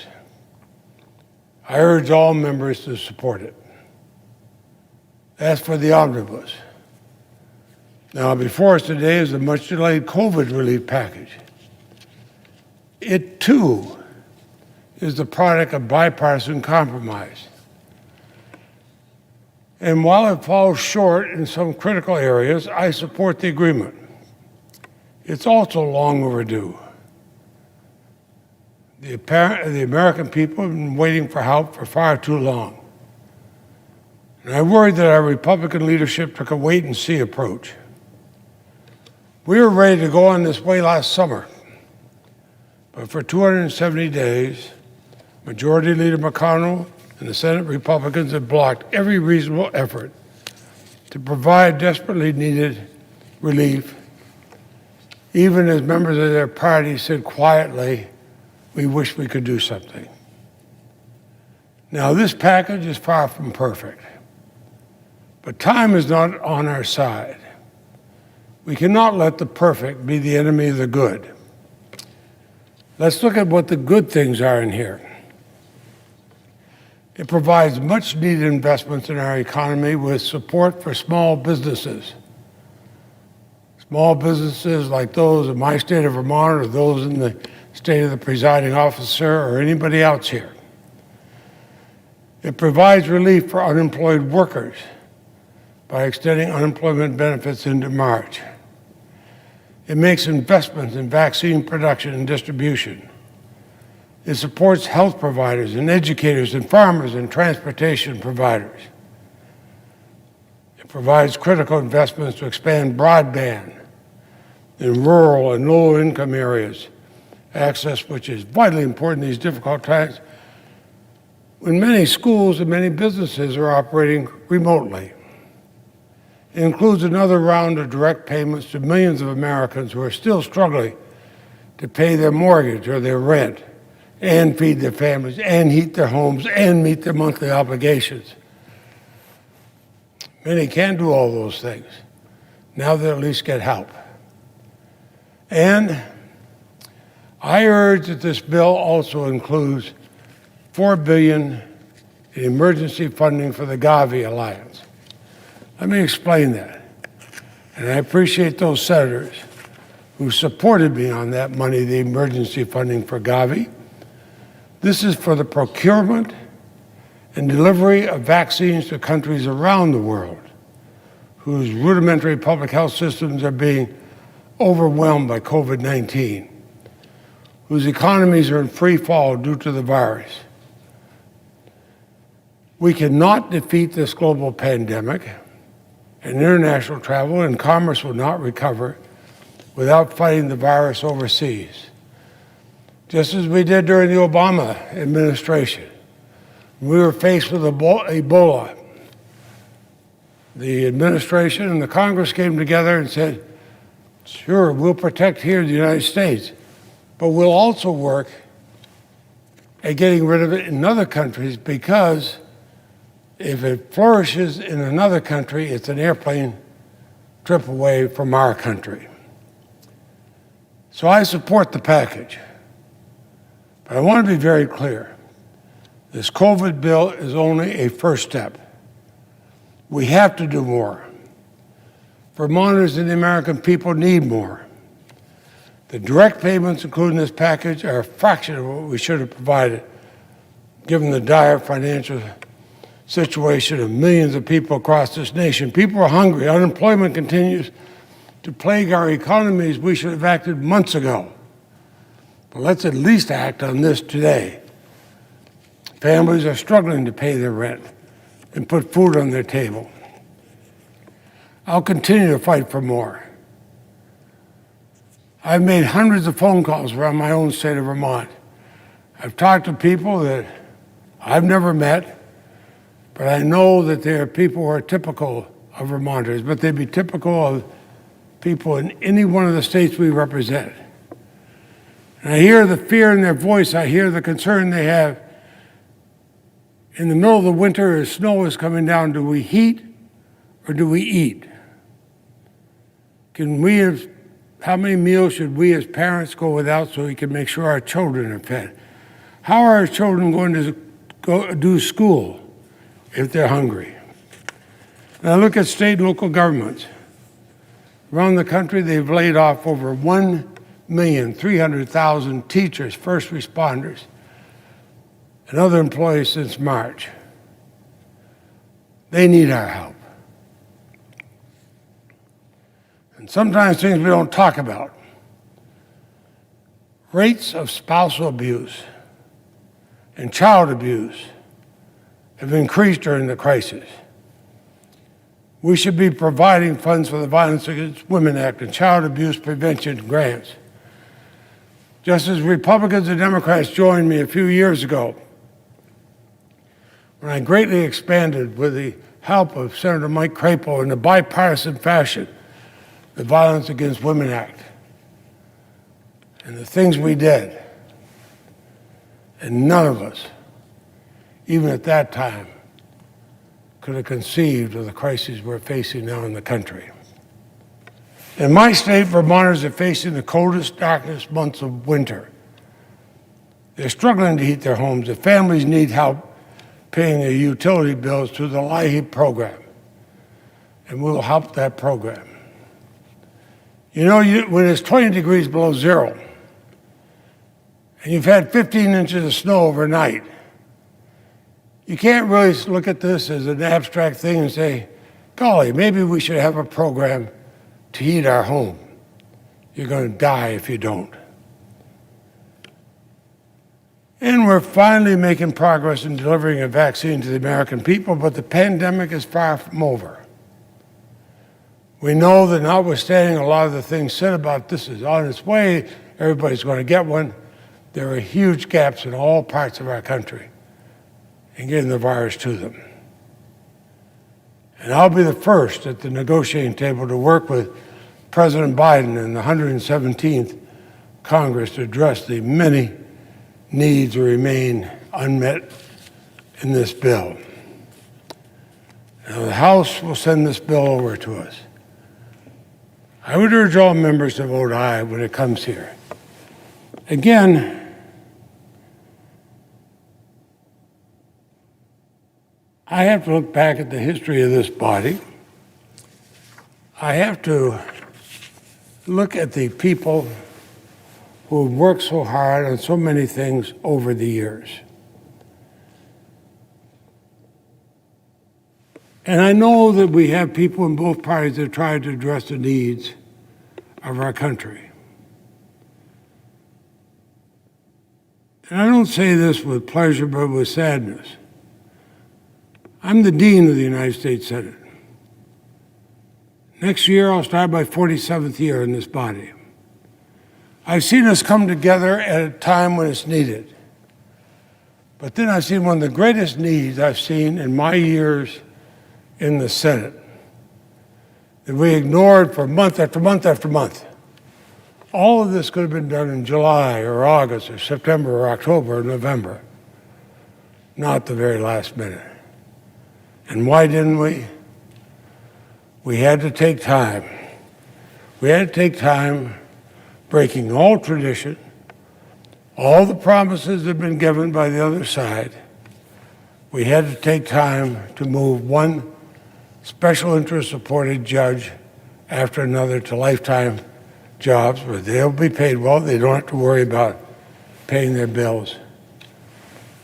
In all 50 of our states, we had people who were being tossed out of their homes, tossed out of their apartments, lost their jobs, unable to feed their children, with the fear and the anxiety a parent has in telling a child, no, I don't know what tomorrow will be like. I don't know what next month will be like. We'll pray and we'll hope, but I don't know. You know, we could have stopped that anxiety in June when the House bill came over here, or in July, or in August, or in September, or in October, or November. We're doing some of it now. But I'd ask every senator to search their conscience. Wouldn't it have been better if all of us on both sides had stood up and said, put everything else aside. Put aside all the special interest nominations. Put that aside. And let's care for the one special interest we should have. That's the American people. Care for those men and women who elected us at either party, who rely on us. I've never seen this country so split apart, or having such fear, except for a privileged few, and maybe that includes us. Well, I'm not here to represent me. I'm here to represent over 600,000 Vermonters, and to fulfill my oath to the whole country, 320 million Americans. And what we should be doing is saying, never again will we let these kind of partisan politics slow up and not allow us to go forward. We know, and it's easy to say now, we should have taken the bill that came from the House of Representatives last summer, brought up on the floor. Anybody didn't like it, file an amendment to change it. Vote for it or vote against it. Vote for or against the amendments you might bring up. That's what we usually do. I know how to vote. I voted over 16,000 times. Why don't we just vote? If we had done that this summer, it may not be a perfect bill, but it would be better than where we are. Every member, Republican, Democratic alike, would have had a chance to bring up their amendment. They could have made their case. They either win or they lose. We'd go to the committee conference, we'd have the bill done. I say all this not to just be a technocrat on what needs to be done, but to say, this is how you reflect the needs of the American people. When we faced the threat of Ebola in the last administration, we stood together, both parties. We helped the countries that were suffering from Ebola, and in doing so, we protected the United States of America, and we helped those in this country that might face it. That was a shining moment. That was a moment of America at its best. This is not. I do hope we can do better next year. I know as a senior Democrat on the Appropriations Committee, I will fight to do better. But I also use what voice and what example I might give as Dean of the Senate to say to both parties, here's what we do. I think of such examples when Bob Dole, one of the best leaders this Senate had, a Republican, came together with Senator Pat Moynihan, one of the most brilliant senators I've served with, a Democrat. And that Republican Democrat came together, set aside their philosophical differences, cared for the country, and saved Social Security. I could give so many more examples. But that's when the Senate acted as the conscience of the nation. And how did it do that? It appealed to our conscience. I just use that one example because people said that they couldn't possibly do the things, difficult things necessary to save Social Security. Democrats wouldn't give this and Republicans wouldn't give that. And instead you had two senators of conscience said, we can do it. Let's do it. And then let's use our leadership and our conscience to bring others together.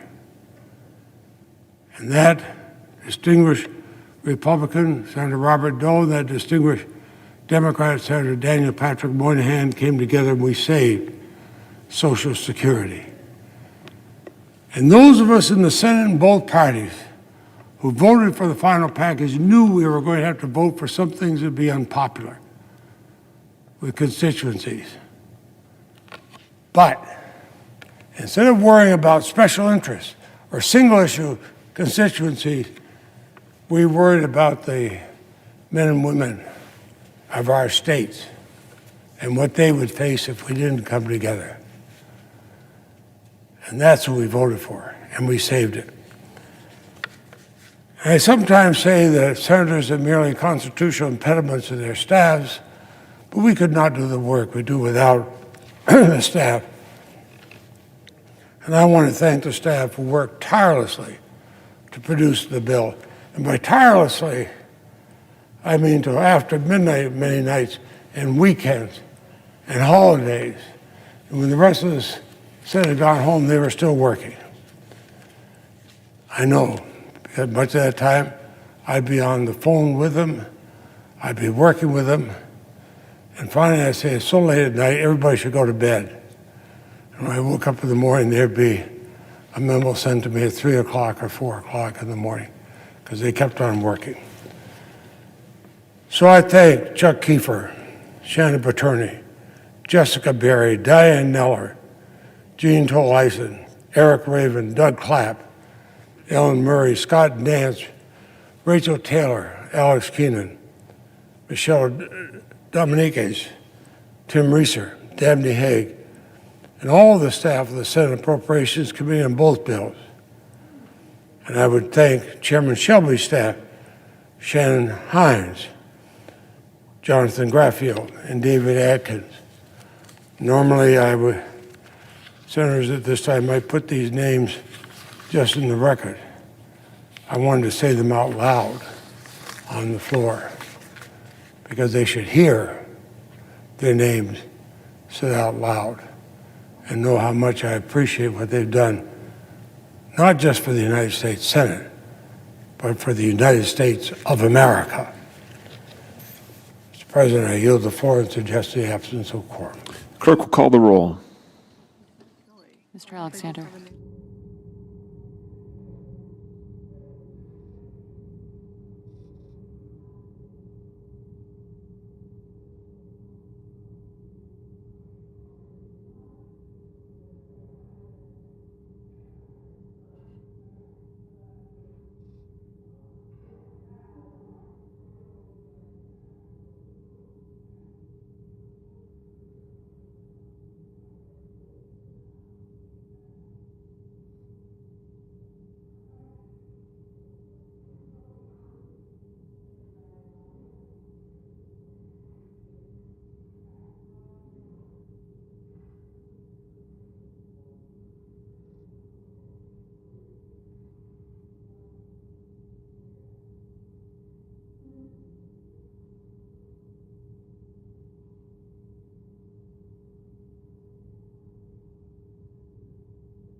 and Communist China. And we must be crystal clear about the negative impacts of continuing to buy Chinese-made products. General Secretary Xi is a dictator and human rights violator. He is yet another communist leader trying to be the dominant world power. The Communist Party of China is stripping the people of Hong Kong of their freedoms, as the presiding officer experienced when he was over there, cracking down on dissidents, militarizing the South China Sea, supporting Maduro's genocide in Venezuela, surveilling its citizens, and imprisoning more than 1 million Uyghurs in internment camps simply because of their religion. Communist China is stealing American jobs and technology and spying on our citizens. Is this the kind of nation we want to be sending our money to? Absolutely not. Washington politicians have been too concerned with short-term political success and have long ignored the long-term threats of Communist China to our way of life. But not anymore. It's time to take action. Now more than ever, Americans must remember that every time we buy a product made in China, we're putting another dollar into the pocket of the people stealing our jobs and our technology, denying their people basic human rights, and propping up dangerous dictators like Maduro in Venezuela. We cannot continue to rely on countries like Communist China, who lied about the coronavirus and refuse to be a partner in solving this crisis, for critical supplies. This outbreak has shown why we need to end our reliance on foreign supply chains. As a nation, we need to finally take a stand and demand that Communist China is removed from our supply chain. I'm proud to lead my colleagues in a bipartisan resolution calling on Americans to buy products made in the U.S. whenever possible. Buying American is not partisan, and I'm glad my colleagues from both sides of the aisle are continuing to come together to encourage Americans to take a stand. I know it's not always easy, but it's an important step we could all take at home to support American jobs, American producers, and American manufacturers, while helping build up the U.S. supply chain. In my state, we take immense pride in products made in Florida. It's a driving force that led to our incredible economic turnaround. A return to this pride in homegrown businesses and products ensures that America remains strong as the undisputed leader of the global economy. We all must do our part to support our nation and make it clear to Communist China that the United States won't stand for their behavior. I'm committed to supporting American businesses over Chinese products. I'm urging my colleagues to join me in this effort and pass this resolution today. I ask unanimous consent that the Commerce Committee be discharged from further consideration, and the Senate now proceed to Senate Resolution 625. The clerk will report. Senate Resolution 625, encouraging the government and the people of the United States to buy American. Without objection, the committee is discharged and the Senate will proceed. I ask that the Scott Amendment at the desk to the resolution be agreed to. Without objection. I know of no further debate on the measure as amended. Is there further debate? Hearing none. The question is on adoption of the resolution as amended. All those in favor say aye. Aye. Those opposed, no. The ayes appear to have it. The ayes do have it. The resolution as amended is agreed to. I ask unanimous consent that the Scott Amendment to the preamble be agreed to, the preamble as amended be agreed to, that the Scott Amendment to the title be agreed to, and that the motions to reconsider be considered made and laid upon the table with no intervening action or debate. Without objection.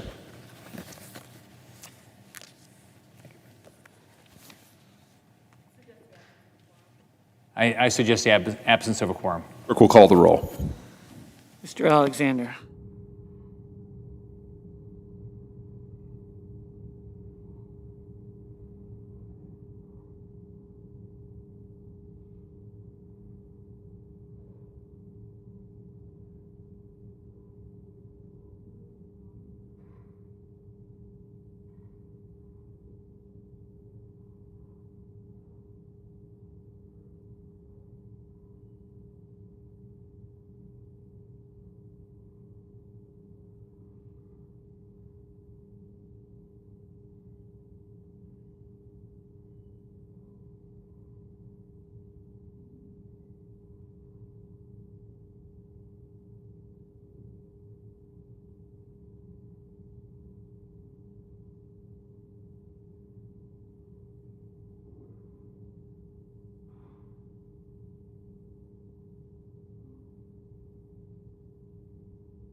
Mr. President. The senator from Texas. Mr. President, are we in a quorum call? We are. I'd ask consent that the quorum call be dispensed with. Without objection. Well, Mr. President, here we are, the 21st of December, 4 days to Christmas, and Congress is finally getting around to doing its duty on COVID-19 relief, as well as the omnibus appropriation bill, which will keep the government open, keep the lights on through the end of the fiscal year next September. I have to editorialize here that I think this is a terrible process. It's a terrible process. I just saw one of the Texas delegation House members saying, I'm expected to review thousands of pages of an appropriation bill and a COVID-19 relief bill in the next couple of hours and then vote on it this evening. We'll be in the same posture. But this is, as terrible as this process is, it was intentionally created. I'm sure that the appropriation chairman, Richard Shelby, and Leader McConnell would have loved to have a regular appropriation process to vote out each of the subcommittee appropriations, pass them using regular order, giving the members of the Congress a chance to offer amendments and maybe improve the bill. But we weren't provided that opportunity because essentially the Democratic leader and the Speaker of the House of Representatives understands that this kind of broken process empowers them to the detriment of individual members of the Congress and to the detriment of the people we represent. It empowers them, not the rank and file members. So I believe this is, and the same thing is true on COVID-19, of course. We passed the CARES Act in March. We tried to come back and replenish some of those funds. We're successful in doing so, for example, on the Paycheck Protection Program. But there was obvious that there was more need, and on at least 3 occasions, maybe 4, but at least 3, we offered another $500 billion in relief, only to be blocked by Democrats here in the Senate. Speaker Pelosi was candid. She basically said, well, this is about politics. We don't want President Trump to get credit for Congress stepping up in a bipartisan way to provide relief to the American people in the run-up to the election. So this is where we are. We know what we have to do. We have to prevent the government from shutting down. We know that there's genuine need across the country for more COVID-19 relief, so we need to do that. But I would also point out, we're going to do roughly $900 billion of additional COVID-19 relief bills when Speaker Pelosi and the Democratic leader in the Senate, Senator Schumer, turned down a $1.8 trillion offer from Secretary of the Treasury Mnuchin. So rather than accept twice as much earlier because it didn't fit their political playbook, now they're accepting half when they realize they've run out of runway.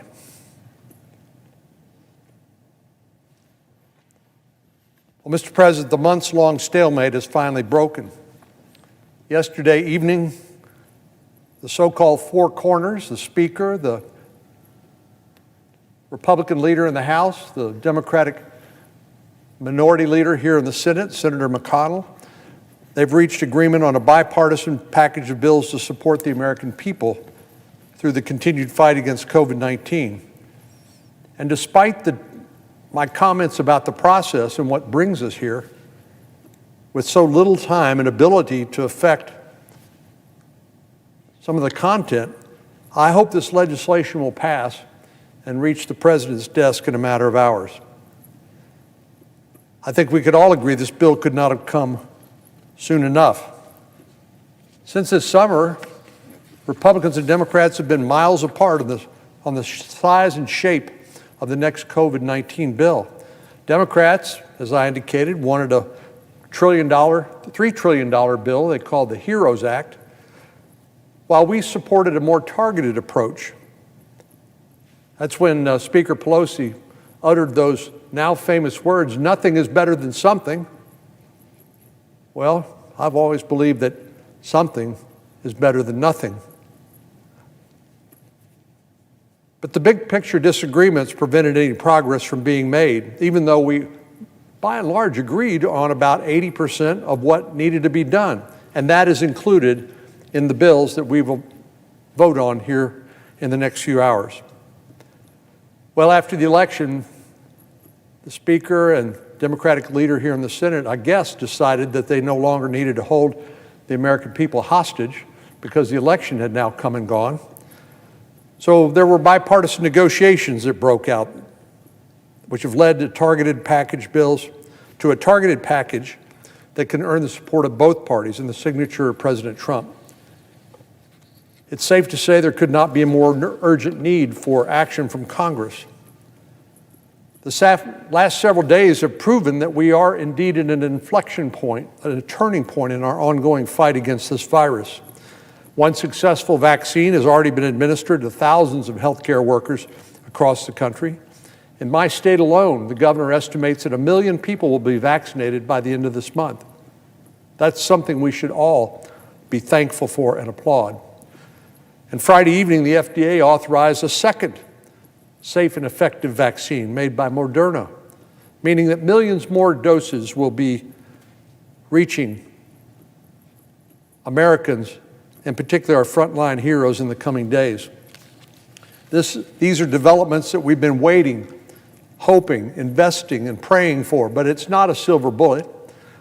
We're still battling this pandemic, and it's likely to be with us for the foreseeable future. But the good news is people who are particularly vulnerable because of their age or underlying chronic illnesses will likely be able to get the vaccine no later than March. And Dr. Fauci said by June, anybody in America who wants the vaccine can get it. Well, this next phase of our fight will determine how quickly we're able to defeat COVID-19 and regrow our economy. This legislation will clearly help us get there. First, it will provide the needed support for vaccine distribution. Not only is there been a modern-day medical miracle in developing these safe and effective vaccines, now the logistics of getting it to 330 million people in America are just completely daunting, but it's happening. Millions of doses have already been delivered to hospitals across the country. And in the coming months, millions, tens of millions more will be distributed as we launch this massive vaccination campaign. And while the cost of the vaccine has already been covered, the range of associated expenses that come with it have not been. For everything from transportation infrastructure to deliver the vaccines, to ultra-low temperature freezers to store them, to personal protective equipment for our healthcare heroes to safely administer those costs have added up and need to be provided for in this legislation. This legislation will, in fact, provide billions of dollars to help cover these kinds of costs and ensure the race to distribute these vaccines is as successful as the race to develop them. Part of that is through relief for airlines. Millions of workers have no way to earn a paycheck. Food banks are experiencing Depression-era lines each week. Farmers and ranchers have lost their traditional markets, small businesses are sinking, and parents and teachers are still worried about a safe return to in-person learning for our students. This targeted relief package will send desperately needed support to each of these groups for each of those causes. The workers who had the rug pulled out from them earlier this year will continue to receive the federally enhanced unemployment benefits under the CARES Act that would otherwise expire the day after Christmas. And state unemployment benefits will be bolstered, as I said, by $300 a week in federal benefits through March 14th of next year. We will also provide a second, more targeted direct payment to the hardest hit Americans with up to $600 per individual. That means that a family of four making up to $150,000 will receive $2,400 in the coming days. This bill will ensure that the basic needs of low-income households, school children, and those in long lines at food banks will be met. It also provides $13 billion for a time-limited federal nutrition benefit increase, as well as at least $1.9 billion for the coronavirus food assistance programs at food banks. Our farmers and ranchers and producers who've lost significant or all the value of their crops will also receive $13 billion in agricultural assistance to strengthen the farm safety net, which benefits us all. This has been a difficult year for millions of families in Texas and across the country, as parents have worried about how to pay bills and buy groceries, let alone Christmas gifts under their tree for their children. I know this will not erase all of the financial uncertainty, but it will go a long way to provide some help to those whose livelihoods have been thrown into chaos. And I hope it will also provide reassurance for the parents and teachers who've worried about a safe return to in-person learning. This legislation provides $82 billion for education and will help our K through 12 students, colleges, and universities get their education programs back on track. This relief bill will also extend additional support to Texas small businesses. Our small businesses continue to struggle. With the arrival of winter weather, that's been especially true for restaurants and other businesses that have relied on outdoor seating. Many of these businesses utilize the Paycheck Protection Program to help them cover payroll and other expenses earlier this year. But the program expired in August, and our hardest hit small businesses are in dire need of more support. This legislation will provide another $284 billion in the Paycheck Protection Program. This has been an enormously successful program in my state, with 417,000 loans that are convertible into grants under certain circumstances, worth some $41 billion. This has been a lifesaver for many of our small businesses and the workers they employ. The hardest hit businesses will be able to take a second draw of the PPP and provide more stability for their businesses and employees until this crisis ends. I'm glad this bill also includes language from a bill I introduced to clarify tax deductibility for business expenses paid with a forgiven PPP loan. The average PPP loan in Texas was $99,000, and without this change, those businesses that received that PPP loan and grant would face a $36,000 tax liability. That would start to show up in January with the estimated taxes being paid by many small businesses who pay on a quarterly basis. That sort of unexpected tax liability would be a slap in the face for those businesses that saw this life ring and decided to grab hold of it. This change will ensure loan recipients aren't saddled with an unexpected tax liability that could absolutely sink their struggling business if they've been hanging on by a thread. I appreciate Chairman Grassley of the Finance Committee, Ranking Member Wyden, and their staffs for fighting to include this change, which will clarify that these expenses should have been tax deductible all along. That's what Congress intended in March when we passed the CARES Act. I'm also glad the omnibus was paired with this package includes other legislation that I introduced with our friend Amy Klobuchar, the senator from Minnesota, called Save Our Stages, designed to help our small independent entertainment venues across the country from closing their doors for good. These Main Street businesses were excluded from the original Paycheck Protection Program, even though they were among some of the hardest hit small businesses. Event venues were the first to close when COVID-19 hit, and they're likely to be the last to open once it's gone. This funding will help them stay afloat until that long-awaited day finally arrives. So I want to thank Senator Klobuchar, who's been my partner in this bipartisan effort, as well as Senator Rubio, who's been a champion for these venues during the final critical stages of negotiations. The government funding legislation includes a number of other bipartisan bills which have nearly unanimous support in both the House and the Senate, including a bill I introduced with our colleague Bob Menendez of New Jersey. This legislation will finally, after 25 years or more, establish a National Museum of the American Latino that will improve Latino representation within the Smithsonian Institution.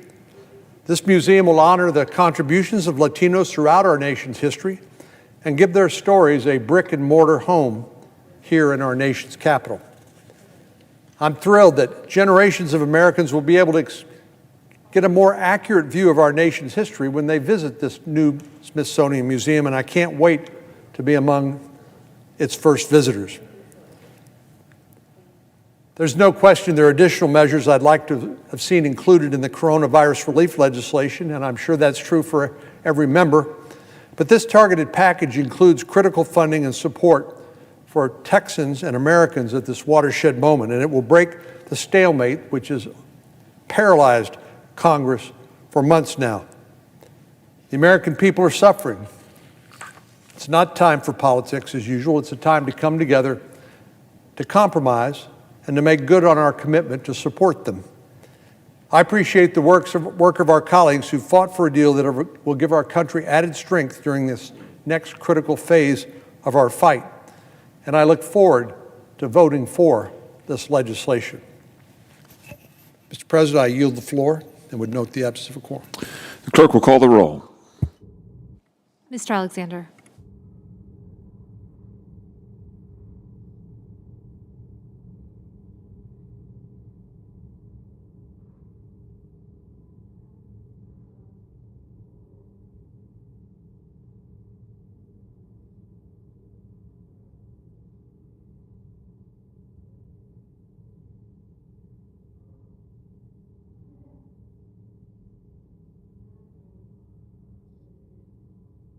Mr. President, Senator from Texas.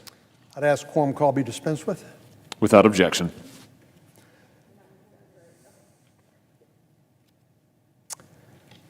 Mr. President, I ask unanimous consent that the Committee on Banking be discharged from further consideration of S-371 and the Senate proceed to its immediate consideration. The clerk will report. S-371, a bill to provide regulatory relief to charitable organizations that provide housing assistance and for other purposes. Without objection, the committee is discharged and the Senate will proceed. I ask unanimous consent that the Fisher substitute at the desk be considered and agreed to, the bill as amended be considered read a third time and passed, and that the motions to reconsider be considered made and laid upon the table. Is there objection? Without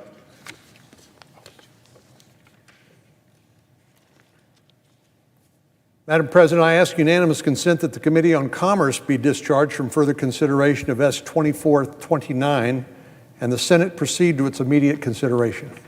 The clerk will report. S-2429, a bill to reauthorize the Coral Reef Conservation Act of 2000 and to establish the United States Coral Reef Task Force and for other purposes. Without objection, the Senate will proceed. I ask unanimous consent that the Rubio amendment at the desk be agreed to and the bill be, as amended, be considered read a third time. Without objection. I know of no further debate on the bill, Madam President. Is there further debate? Hearing none. The question is on passage of the bill as amended. All those in favor say aye. Aye. All opposed, no. Ayes appear to have it. The ayes do have it. The bill as amended is passed. I ask unanimous consent that the motions to reconsider be considered made and laid upon the table. Without objection. Madam President, I now ask unanimous consent that the Senate proceed to the immediate consideration of H.R. 3250, which was received from the House. The clerk will report. H.R. 3250, an act to require the Secretary of the Interior to conduct a special resource study and so forth and for other purposes. Without objection, the Senate will proceed. I ask unanimous consent that the bill be considered read a third time. Without objection. I know of no further debate on the bill, Madam President. Is there further debate? Hearing none, the question is on passage. All those in favor say aye. Aye. All opposed, no. Ayes appear to have it. The ayes do have it. The bill is passed. I ask unanimous consent that the motion to reconsider be considered, made, and laid on the table. Without objection. Madam President, I ask unanimous consent that the Senate proceed to the immediate consideration of H.R. 5472, which was received from the House. The clerk will report. H.R. 5472, an act to redesignate the Jimmy Carter National Historic Site as the Jimmy Carter National Historical Park. Without objection, the Senate will proceed. I ask unanimous consent that the bill be considered read a third time and passed, and that the motion to reconsider be considered, made, and laid upon the table. Without objection. And finally, Madam President, I ask unanimous consent that the Committee on Commerce be discharged from further consideration of H.R. 5126, and the Senate proceed to its immediate consideration. The clerk will report. H.R. 5126, an act to require individuals fishing for Gulf Reef fish to use certain descending devices and for other purposes. Without objection, the committee is discharged and the Senate will proceed. I ask unanimous consent that the bill be considered read a third time. Without objection. I know of no further debate on the bill, Madam President. Is there further debate? Hearing none, the question is on passage. All those in favor say aye. Aye. All opposed, no. The ayes appear to have it. The ayes do have it. The bill is passed. Madam President, I ask unanimous consent that the motion be considered to reconsider be considered, made, and laid upon the table. Without objection.